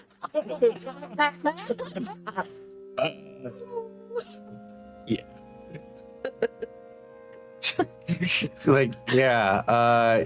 You holding a bloody can of beans in my hand still. Oh, what would you do with? You know what, Johnny? Oh yeah. Clank, it rolls away. After it. One clean spot that the Reverend has gotten done. So yeah, well, I kept your old man safe down here, and besides, I didn't want to be part of that party anyway. Oh, awesome. That was terrible. Hey, Vaughn. The old man's safe. Thank you for looking out for him. Yeah. There's plenty of room down here if you want to come down into the cellar. Is that there the whole time? Yeah, it was down there the whole time. That's where the wine came from. I feel like we should have explored. We were pressed for time. Is there an attic too? Well, there was. Most of the second floor has been opened up so Loaf could have walked around it, much like this floor area here was opened up. Is the ball pit still in here? I don't know what those little goblins did while I was down here. I don't know if he'd want to touch those balls after they were done. Oh, he does. That opens up a whole area that I don't want to talk about. I'm gonna go clean balls. Y'all with me? I'll be prestidigitating in there. One foot at a time. I think you can get a couple of them together. Yeah, one cubic foot. Shouldn't take me more than Zealous over it. 20 minutes. While your friend really sticky. While your friend's scrubbing his balls, I'm going back down. So I've left the scene. I will go to the cellar. Down in the cellar. This is where the wine racks and such have been from the previous owner are still, most of them relatively full. Looks like they have been raided from other locations, given the cask and stuff are kind of lumped up and set around down here. You can see where Darlene has made herself at home. Argyle is kind of sleeping on a pile of blankets and such. And in the far corner are 4 kobolds as well. I can explain. How are we going to explain this? Darling, what are you talking about? I will point at the kobolds. I kept them safe. We're keeping them safe. I mean, you all didn't seem too interested in when you were here before. I just kept the goblins out of here. I remember specifically asking about that, actually. But okay. Who did you ask? Did you ask the knoll? Hey, yep. Maybe these are some of your friends. Yeah, Yip Yip would go over to the little kobolds to, check them over then. This is a set of missing stone singers that have been gone from your hive for quite some time. It didn't make sense all of a sudden why the repair jobs in this place looked the way they did. Obviously, Loaf was keeping them around to repair the building average for his little tantrums. Oops. Now, aren't we glad we went back? Yeah.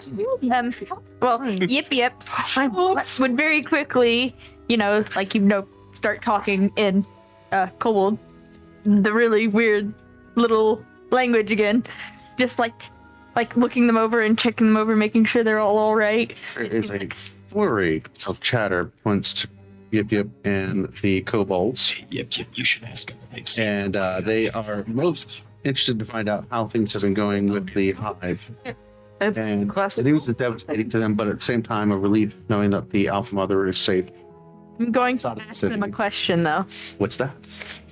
Since they've been up here, have they seen Rortik die? No. They have not seen him here. Nor they have not seen any kobolds here, aside from the self. There actually were 8 of them originally, but there's just the 4 currently. But they knew things had changed, basically, when they didn't hear Loaf's heavy footwork on the floors above them. But Darling came down and did make sure the goblins were chased out of here that had come down. Again, she also was keeping Ariel safe at that time. She's quite large and scary, but seems to be quite nice. She's aggressively nodding behind me. She's large, she's scary, and she's nice. Yeah. No. All 3. And Well, obviously, I'll tell them about, So where all the kobolds are now, outside of the city. as I said, they were quite excited to learn that the hive's still alive. Sad that the original location is gone, but again, very pleased that the humans have taken them in. And hopefully you will be able to get them out of the city when you leave, right? Okay. Outside of that, they seem just very happy little children scampering about at this point. Would I be able to tell how old they are? They are definitely older than you by at least 5 or 6 years. But again, in the lifespan of a kobold, that's putting them about adult age or so. But you're not. So. Thanks for the reminder. But yes, they came up here as part of a scouting party. Normally they let stone singers out, but in this particular case, things were a bit desperate, and unfortunately, they were captured at that time. Argyle looks over to you all and stares at Ehko. Oh, you're back, Your Majesty. It's so good to see you again. How did you know I was a king for a day? What? Wait, no, dude, sovereign, right? Oh, no. And he takes his glasses off and cleans them a moment, and then he puts them back on and looks over. He's like, the elderly. Oh my goodness, yes. Oh, and looks up at Tarquin. You must be the sovereign, right? Yes. I think he's on. I just kind of like. They point him towards. And I'm gonna turn some more. Oh, it's good to see you again, sire. Are you familiar with the old phrase, to not judge a book by its cover? Why did you look so assured that that was the sovereign? Yes, they looks over to Tarquin. No, I'm not the judge. I guess I just look sovereign. Like this. He has regular sized arms. I apologize. I mean, my eyesight's not quite the way as good as it used to be back in the day. But I mean, he is a very strapping young buck. He seems quite. Yes, indeed. Nothing. Yes. Dear. You look at everyone else. You know, I just assumed. Probably didn't see. I assumed that. I am so embarrassed and sorry. It's like I sorry, but I'm glad to have you back again. I recognized you the first time you were here, and we had great conversation. I apologize that this time I was not quite as yes, it's a little dark down here. My memory of late, it's been failing.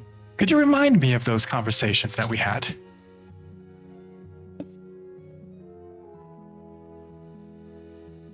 I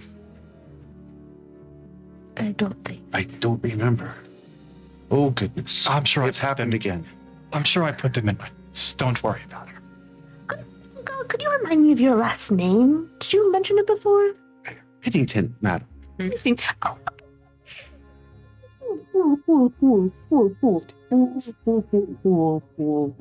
good? Yeah. Well, it's a little damp down here, but not by much. Temperature keeps relatively stable. Are you related to like a Reginald by any chance? Oh. It was my brother.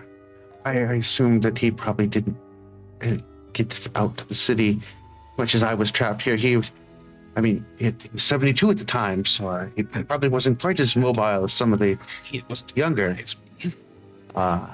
denizens. So, much like myself, it was hard to waddle myself out of here. So yes,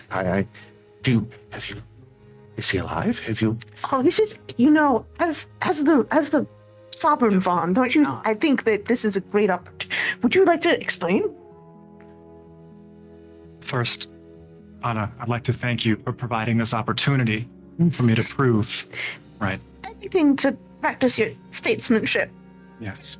Again, remind me to thank you later for this opportunity you've provided. Wait. Like joke's over. He reaches out to take your hand and kind of misses it. Oh, and here you go. Made a whole mistake. Brother, Reginald. Yes.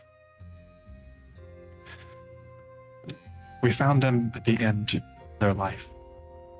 We helped ease their passing. And we were with them when they moved on. Oh, that was very kind of you. Thank you. I don't know where you found them. I'm praying that they weren't trapped here in this city. Believe me if I told you that till the very end, they were true bureaucrat at heart. Boy, that does sound very much like him. Yes, that sounds very much like him. But he was a good man. He did like his forms filled out. And he kind of pulls out the writs to really seal the deal. And without your brother, we wouldn't have this securing my writ lineage. You can say that your brother saved us. That is... Saved all of Granitegard. That's something to be very proud of. And I thank you from the bottom of my heart that you would ease his passing such. You're a very good man. Your father and your grandfather would be most proud of you. Is there anywhere else for you to stay besides the cellar? Well, there were a lot of noisy roommates upstairs for quite some time. And occasionally fluids would drip down from the ceiling between the boards. Would want to dodge those when that happens. It's good. Not pleasant. No. But yes, outside of that, I'm hoping that at some point in time you might be able to escort us from the city. Would be nice. Possibly, because... After we rest. But I understand you may have pressing matters. And you don't mind me saying that you do look like you have been on a bit of a rough road recently. Maybe some rest might be in order for you. I think a rest would do us all some good. Well, looks like Darlene has brought down plenty of blankets and such down here. I do believe that most of you could stretch out and enjoy the rest with I'm sure we could whip something up. There's probably some rat or some stew or something like that. We could cook up. We did see some beans earlier. Oh, yes, a good bean soup would be most healthy. Good proteins for the body there. Yes.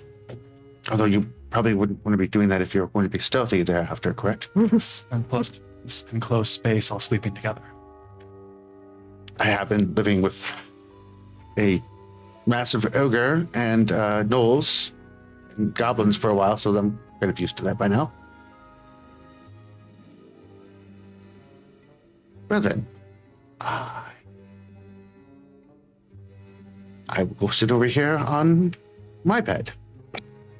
Beds down here, or just like It's just bundles of blankets? bundles of blankets. I'm not quite sure what else to say, but I kind of need a few moments to process what you have told me. If that's okay by you? I would tell you to take some time on your own, but we don't really have private spaces here, so we'll give you as much privacy as we can. Oh, I will appreciate that. And it is a pretty good-sized cellar, I believe, as far as I can see. I think we could all find privacy. And he kind of bumps into a stool as he walks over and sits down on the blankets. Went so well, so just remember that when you thank me later, right? Yeah, cool, great, awesome. Did you want me to take part in that conversation? No. No, I think we did really well there. And Where's your fast-talking friend? Darlin looks over at you. He's like, where's your fast-talking friend? Did he get eaten by something? Let's not worry about that. Okay. On a holy hand. oh, She looks down at you. Darling, the great big green apple of my eye. I want to take you away from this place. What does that mean? Means it's dangerous out here. And you're more than capable of handling yourself, but I don't have to. I got a tower. damn. You got a tower? Yeah. I'm in charge of it, actually. He's a homeowner. He's a he owns my. You got a tower. He's a knight. Yep. Got a market there. Traveling. You are full of surprises, there, short stack.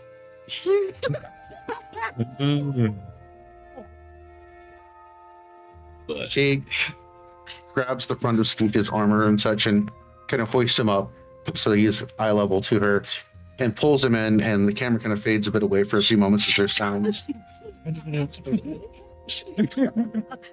Crunch. And Scooch gets set back down, his hair's a bit tousled, he's kind of staggering a bit there. And she's like, I'll go get us some blankets. Okay.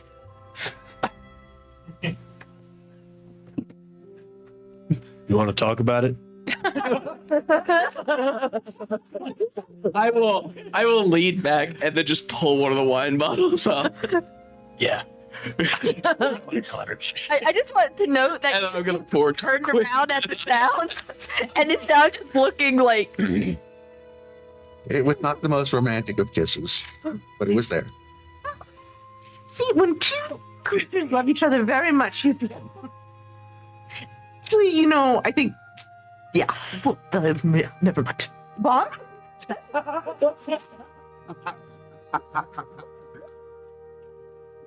It seemed much more carnal than that.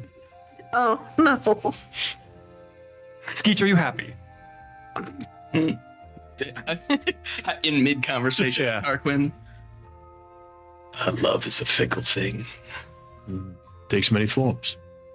Yeah. Sometimes very, very large forms. Very single-minded aggressive forms. Now both. A few moments later, Darlin returns. I found your friend. He's in there cleaning the balls. No, you did Very see They, all the rooms to choose to clean up. Why that one? He has had a very troubling day. And child. It's almost as like many of his sins were brought to bear in front of everybody, and I didn't really have any good answers for that. But handling the ball. Room for everybody down here. If we could get a nice rug to lay down, I'm sure you'd feel right at home. Oh, no problem. And there isn't one that's ruined. So Darlin sets about procuring the items that Skeech has asked for. Reverend, you have You don't have to do that. Just wake Dongle up. what? If we wake Dongle up, have him do some chores, make up for his mistakes. If Dongle wakes up. And I'm gonna look down at the centipede. About that time. The centipede does the same. He's like, Oh no. its little legs. What was that? Dongle rolling dice. Bean saves.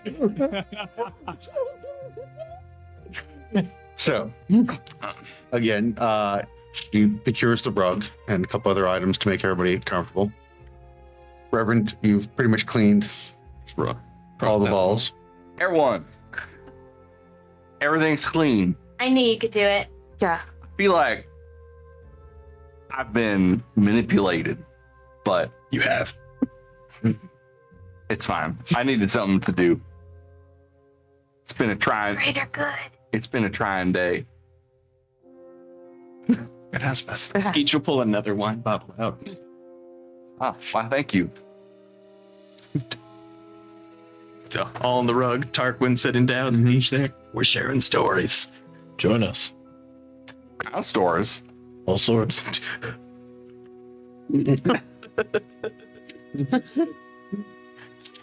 That's a healthy pour. Spice Coast. Oh, those kind of stories. All right. And then I proceed to spin a tale that make Sailor blush. Now, and then I got acquainted with the magistrates. Snaps. Pull curtains to separate them. And that is why I had to leave that town post haste. Story's about 95% true. Would anyone like a love potion?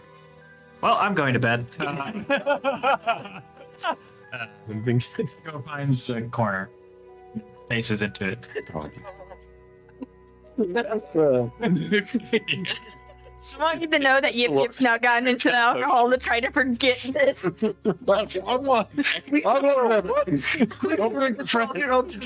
A few mugs and I go, I have a great idea. You can help me set an alarm on this watch. Skeech, I'm asleep. Hope you haven't waken him up and dawn. I controlled the centipede. Okay. All right. Real quick, we'll roll around the room real fast. Is there anything that you all are doing before then the morning comes? At a certain point, I think Vaughn would have gone over to Maery and essentially would have looked over to Skeech having boys' night on the rug and would say, maybe tomorrow. Let Skeech have tonight. Just poisoning us at this.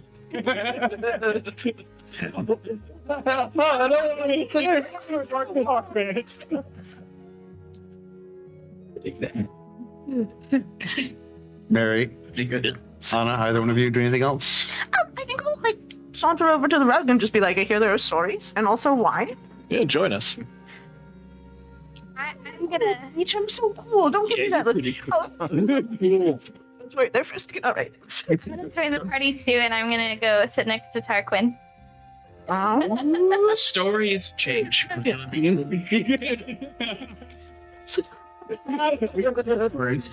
Wait for the train. The story when Maery sits down next to Tarquin, I go, yeah. That was pretty cool. That thing you did. Yes, it was. Wow. Cool thing. And she sits Wow, down. I really like cool. And she sits down and like, and then Likes cool things. Yeah.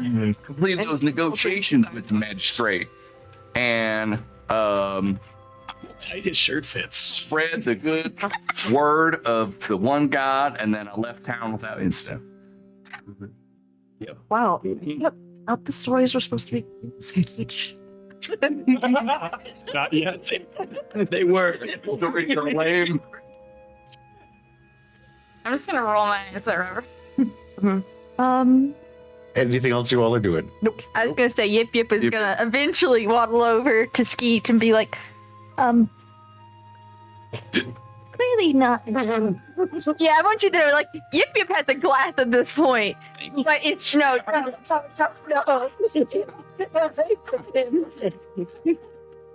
Like any good drinker, be like, oh yeah. You Like know, everything's wobbly except the cup hand. yeah, Like a practice. Yip Yip holding this and still handling alcohol very well after that first time she drank. I can fix that. No, hey, when The unicorn dust. Sprinkle a little bit. when we were getting brought up on charges by the triumvirate was contributing to the delinquency of a was that in them? Not. We get on that. I haven't learned anything in years. To save the world, she's old enough to drink. Oh, I was kidding.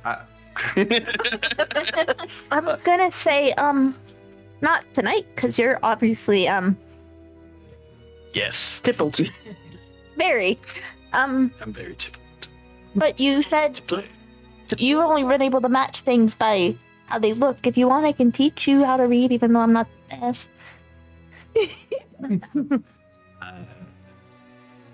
At least just common. Darlin kind of punches you in the shoulder. She said, "Play nice." Oh.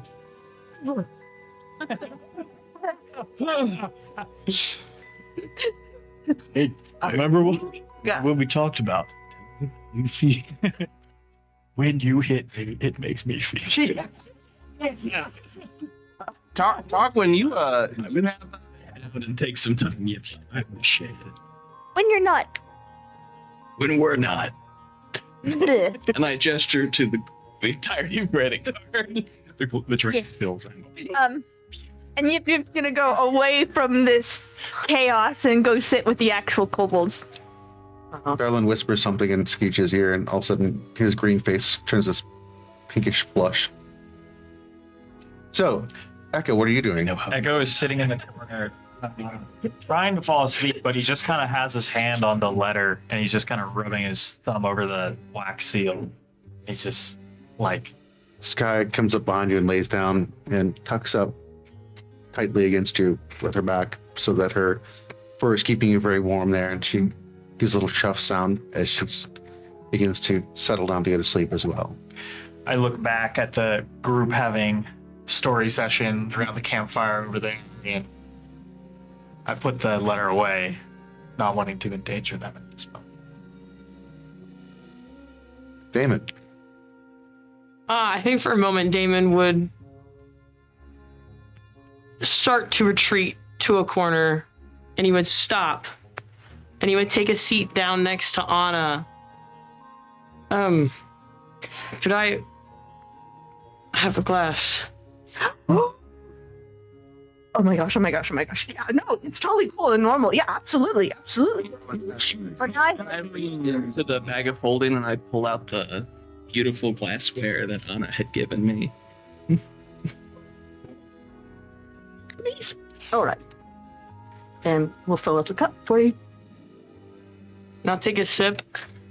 Oh, this is disgusting.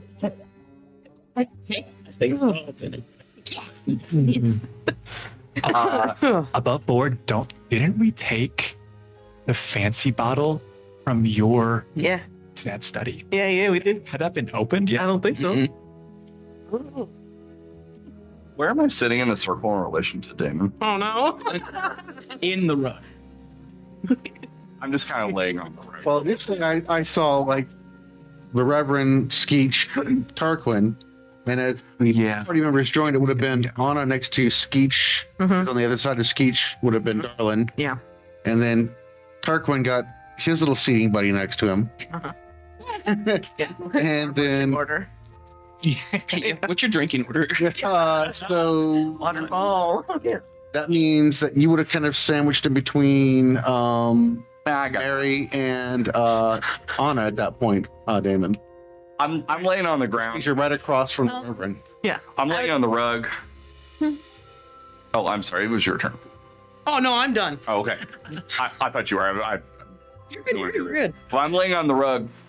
Hey, hold on. I got something for this occasion. And I pull out a bottle from my jacket. This is it's not a potion. Make sure it's not the troll. No, it's not. This is a bottle of the finest brandy from the Western Kingdoms. Carried it all the way here. Figure, getting acquitted, as it were, for all my crimes. Seems as good a time as any to have this. Great. Yeah. Do I recognize that bond? Reverend, I believe this is what you're saying it is it not? No. Well, then what is it, Reverend? This is the bottle of liquid feelings. Oh boy. No. We're all gonna have a drink. I was gonna say that after Damon actually joins the group, Yip would actually come back over and sit down. Everyone is around. You gonna pour everybody a little shot? Yeah, here we go. Oh boy. It's just so nice to be together and like have it kind of be like chill and nothing like really weird or unexpected happen. I lean over to Tarquin and I say, "Hey, Tarquin, just before we get started here, I'm so sorry." My liquor. Everybody joins the toast. Yep. All right. Everybody joins the toast, and it is a very delicious tasting. But it doesn't taste like alcohol at all. It actually is quite pleasant to imbibe. Wow. You begin feeling kind of a little bit warm sensation on your body. He's ready to give.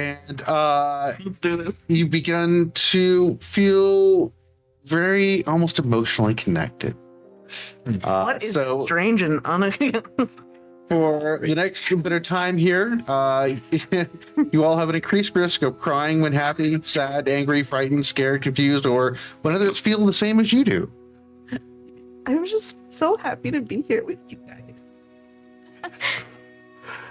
You guys, they said that I did all those bad things, and I feel really bad about it. I do. I'm sorry. You really did kidnap me. I'm so sorry, man. It's okay. I wouldn't have been kidnapped by anybody better. You know what? I swindled a lot of people, and then I gave a lot of the money to charities like orphanages with little sad children like I used to be. You do make a lot of orphans. But I also... It's like a self-sustaining system. I don't spend a lot of money on like gambling and useless things, but now I found something. I love you guys. Everybody make a wisdom save at disadvantage. Hey, wait, Yes. Can we fail? Huh? Can You we can choose to fail if you wish. What's the DC? Huh? I know what the DC is. Well, yeah, it's one. Oh, disadvantage. 27. Oh, is it advantage? Oh, yeah. Oh, I failed. I got 7. I failed. 11. yeah. 30, 20. Intercept. But you decided to fail, or are you going to try to save against it? Got a. I don't know what it is, so. Yeah. I got a. What is it? What is my? So dirty 20. 20. 24. 14. 12. 7. I'm not there. Oh, that's right. You're not. You're just watching it. 7. Hebers. 7. Also 7. Wow. 11. 11. Okay. Anybody that was under a 15 begins joining the cry fest of happy, sad, emotional, all in one. Those of you that were above that, watch the fest happen as everybody begins to bond over their shared moments together. It's okay, baby. You know what, man? And you it's crying. It's tight, but if I had muscles like you, I'd show my wear tight shirts too. Love me for more than just a big, great.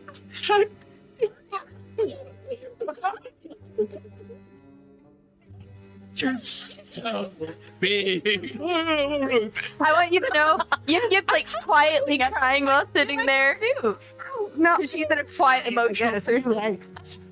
Hey, did you find anything for what has happened?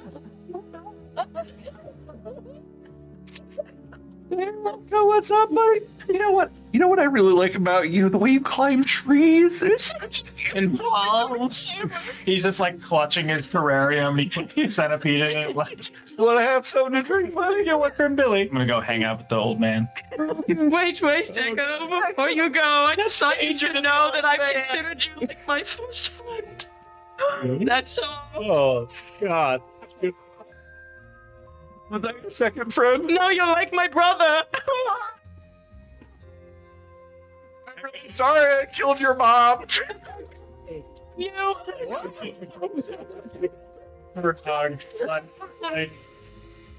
Go. What are you doing? What is this? I don't know. All right. I thought we'd get this far. You know, you remind me of family as well.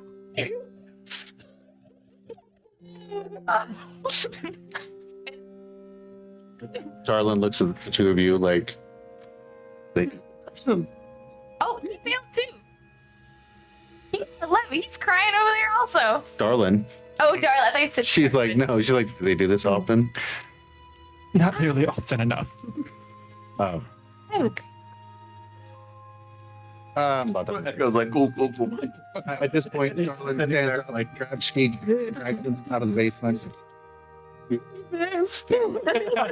trap door closed. I feel like you made a lot of progress in a very short amount of time. And it's just, what was? You like one of your therapists or something? They drug. I think someone popped the ball. It's bottled for a very long time, and it just got to a tipping point, I believe. I'm not a therapist, but I have Yeah. ashamed to admit I have posed as a licensed therapist. Well, I guess if we're sharing feelings, I appreciate you all, and you're all the best at what you do. I wouldn't have made it this far without any of you. I thought there was only one person who could teach me anything, and he's like a mutant now, so glad you guys are here. Did they have any? No, that's from the heart. From the heart. The non-magic ocean. Sure. Yeah. He's the only one of us. I don't feel like I'm ready. And I thought you were talking about you. Yeah, you blew us up better than anybody else had.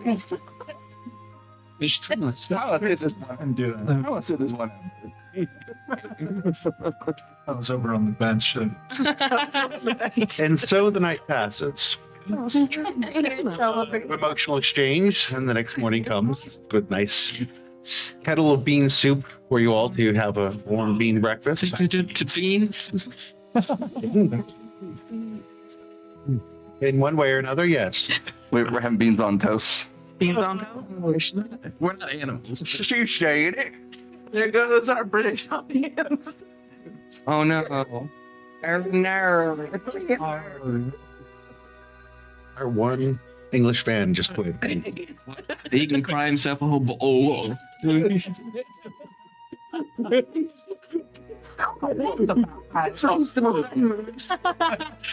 You lost me now back. Oh my goodness. All right. And I'm thinking you all are prepping for the day ahead. Yeah. The day it ends.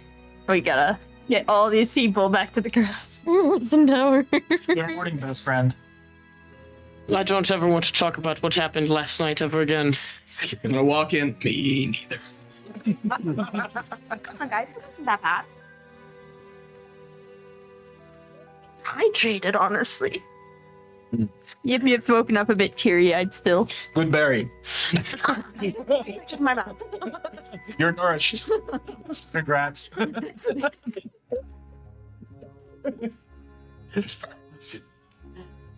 Well, you know, I feel bad for people who don't drink potion of feelings. Because when they wake up in the morning, that's the best they're going to feel all day. What? I mean, You stole my potion? potion. We had. What? I gotta go back to the ballroom. I need a new ladder. Forgot about the ladder. I did. That's gracious. Okay. So, what are we doing? above board. Let's remind ourselves of our goals here. So goal number 1. We have the bishop to conquer at some point. Yeah. Soon. That's gonna Very soon. Yeah, but it's like one of those things. It's like continuing to grow behind you. It's like, oh, we'll get to it. Yeah. So that'll need to be addressed. Yeah. We want to deliver the people here to the garrison tower because I think that's first and foremost. yeah, I agree. It's not the safest thing. I believe Dongle. Ehko has a plan that we want to try to get done before we head back. Since we're here. That would be an on the way thing. Heck yeah. Algo trap. And what? Yep, the Algar trap. And does anybody else have any pressing matters we can get? Oh, yes, I need to call to order a meeting. Oh. Yep. All right. And accusations. Put that on. Intervention. He And we are aggressive. No breathing. Other than a very teary-eyed Anything for the agenda? I mean, the physician or the doctor who's got crossed floor, and then maybe Anna's family. Oh yeah. Oh, those guys. We're just gonna. I feel like that we gotta wrap up this first. We can't get in the walls yet, right? Beneath the bishop, growing in intent, there's also a position that's smaller behind it. It's still coming. It's just a little bit further back. Like Do you remember the arrangement with Exotaurus is that you had 10 days. 9 days now. Yeah. 8 days. Wow. We got one of the things. Yeah, we got. Yeah. We're on great pace. 8 days. Oh, did we already spend What we need. 8 days? No, you have the. Yeah.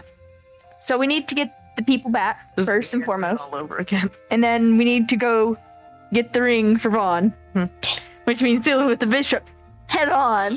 I mean, Unfortunately, the ring and the proof birth certificate. should be there both at the same location. How long does it take to get back to the garrison tower from here? For where you all were doing, it would probably take about an hour and a half. Oh, if we went through the sewers with the stone singers, let it get expedited. That was with the stone singers getting from here to there. Yeah. Because they would be able to open up Easy path. the passageway They go. and then close it. Yeah. And a time later, you all have returned to the base of the garrison tower. The stone singers open up the granite for you and allow you all to pass, and then close it behind you. We unlocked fast travel, guys. Unlock back travel, yes. Anything you're doing here at the tower, obviously you're going to reunite these kobolds with the rest of the hive there. Argyle and Darlin, what are you doing with them? First of all, I don't think we can do anything with them. They decide what they do. Correct. However, I would like to remove Dongle from.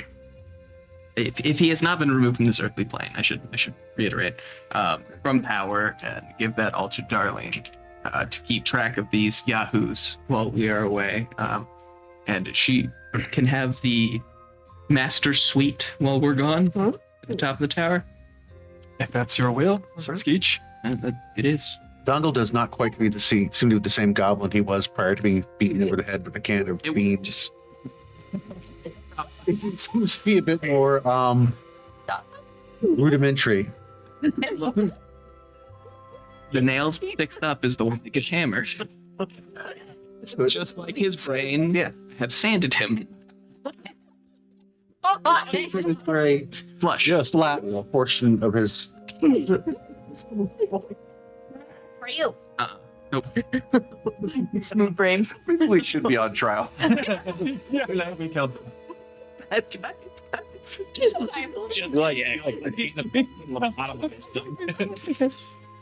Shocuse. While we get into the tower and I look around.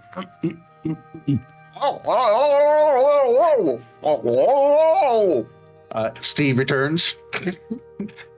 Man, very happily rushes up to you and gives you a huge, wet, nasty hug and a giant, wet, liquidy facial slobbering. I turn stark when I go fickle. It smells like blood. And Steve begins recounting Steve's experience here at the tower in your absence. Did you eat anyone? You're not quite sure exactly what the response means, but you're pretty sure that Steve's not eaten anyone that she shouldn't have. Good girl. We gotta go back and do some more stuff. You should stay safe here. And, also, See, Steve is, Steve is eyeballing Darlin. And then looking at Reverend and eyeballing Darlin. Do not eat. She will hurt you. And it stands between you and Darlin. She's in charge of the goblins. He said, Steve stands between you and Darlin as you continue talking. Oh. She's protected. Is there anything from the way? Gonna put that pin in that one. Not at this moment. Yeah.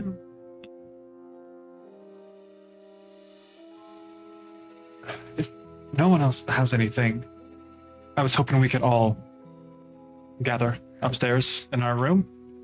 One final plan before we head out. Place up there. Fantastic. I just want to check on Allie too while we're here. Huh. Yeah, Mary, do I look okay? Mary, do I look cool? Mary, do I look okay? Hey, you look. Thank you so much. I just don't know how to. I'm just. Yeah, great, cool. Yeah. Oh yeah, this works out so good. Okay. Yeah. Cool. Why'd Would she you act believe that weird? charisma is my highest stat? Okay. I'm taking intense notes of what you're doing right now. You got smoothie eyebrows. Okay. It's Yeah. Talk. We should have this because I really go downstairs. Talk. What? What talk? Oh, you want me to rock? Oh. What? No, that's the old man. Argyle's like, what? You'll get work. You're safe here. For now. Well, it's not an old man rock. They were saying, you rock, old man. No, that's not what we're You'll saying. be safe here unless you get out of line, and then you get to the rock. I would prefer to. Mice and men. Leave me alone. Somewhere with privacy. Somewhere with locks. Go to the All right, you see to Argyle. Darlin, I take it Skeech is taking upstairs to your sanctuary. Ellie is downstairs in the dining area, and she's there with several of the families that are kids are playing around. Women are doing some knitting. Some of the guys are doing some carving in there as well. There's a violin playing. It just seems to be a nice, quiet evening. He is very surprised and happy to have you back.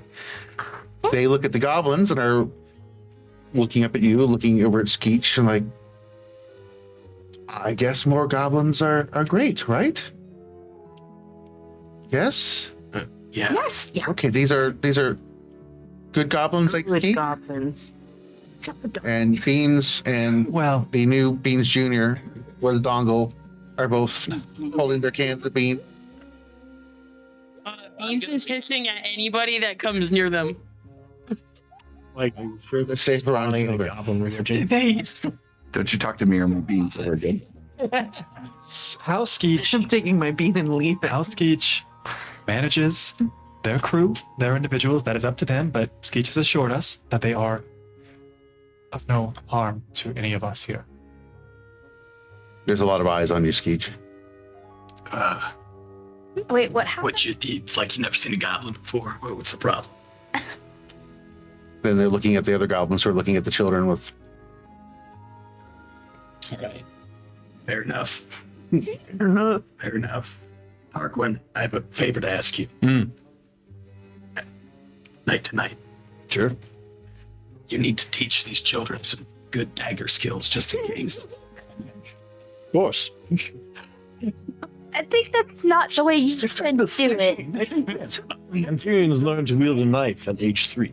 Yeah, exactly. I think we should start that. No. I think we should. So that Granitegard never again be caught unawares. I was gonna say you should tell them to not do that. Well, you are a person who I trust your opinion. No kids stabbed and sliced across the bow. Well, before we start making broad In that case, sweeping Brad. policy changes, Sweets, not maybe we rectify some of the other things, Vince, before we reform education in Granitegard. Start with the easy. I recommend a twist technique. Very effective. Looking over at the kids, just like trying to like block whatever is happening. I learned how to pickpocket when I was 3. Valuable skill. You know what expects a toddler when they just come up? It's like, oh, well, these are interesting skills your friends are teaching. Oh, yeah, it's a lot of Might fun. be a better idea if the goblins might hang out near a Gildan. You know, His friends over there. as always, you are just like the voice of reason and beauty, and yeah, that's a great idea. I'll relay it to them all. Oh, fantastic. Yeah. I mean, jeez. Yeah, cool. I'm gonna go tell them right now, actually. Ellie had a really good idea. My voice of beauty. Is that what you said? Anna, you seem stressed. I have this perfume. Would you like it? Oh, I don't think I'm ready for the perfume. I'm ready for the perfume. I don't know what it does. I just, someone gave it to him and he gave it to me. So I don't need it. That was mine originally. I don't understand what's happening. Why are you flushed? Is it really noticeable? Yes. Anna. Why don't you use your words and tell us? This is a really lovely way to thank me for that great growing opportunity I gave you.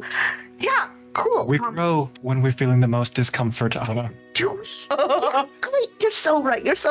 Oh my god. No, I'm just want to make a good impression, and that's hard when you admire someone, you know, like, and she's just so cool, and I thought she was dead, and yeah. I kind of understand what you mean. You see, yeah. Right? Yeah. Kind of reminds me how she's acting, how Skeech is acting. Oh. Please help me. I think the version of you that you've shown all of us is as much as anybody could ask. So, Wow, if you can just be you that's beautiful. I think and those. freak out less, Oh, yeah. That's the. remind her that you have a lot of money. It's advice like That works for me. About this time, you hear a squeal from all the children as Billy has opened up his trench coat towards all the kids. She did teach us the goblin scout with Gildan. Okay, guys. All right, Yeah, that's good. no, Oh, I think But that's tell, great. tell her that you are over up the tower. yeah. Okay. Yeah, no, I got this. Thanks, Fawn. Okay. Do you feel like you grew? Yes, I grew so much, and I loved every second of it. Yeah. Okay. So, And I have questions for you later. yeah, we'll talk. Okay. And so, this is where we're going to end our episode this week on The Love Connection. So, join us again next episode as we find out if Anna gets to regain her composure. See you again next week. Have a wonderful week.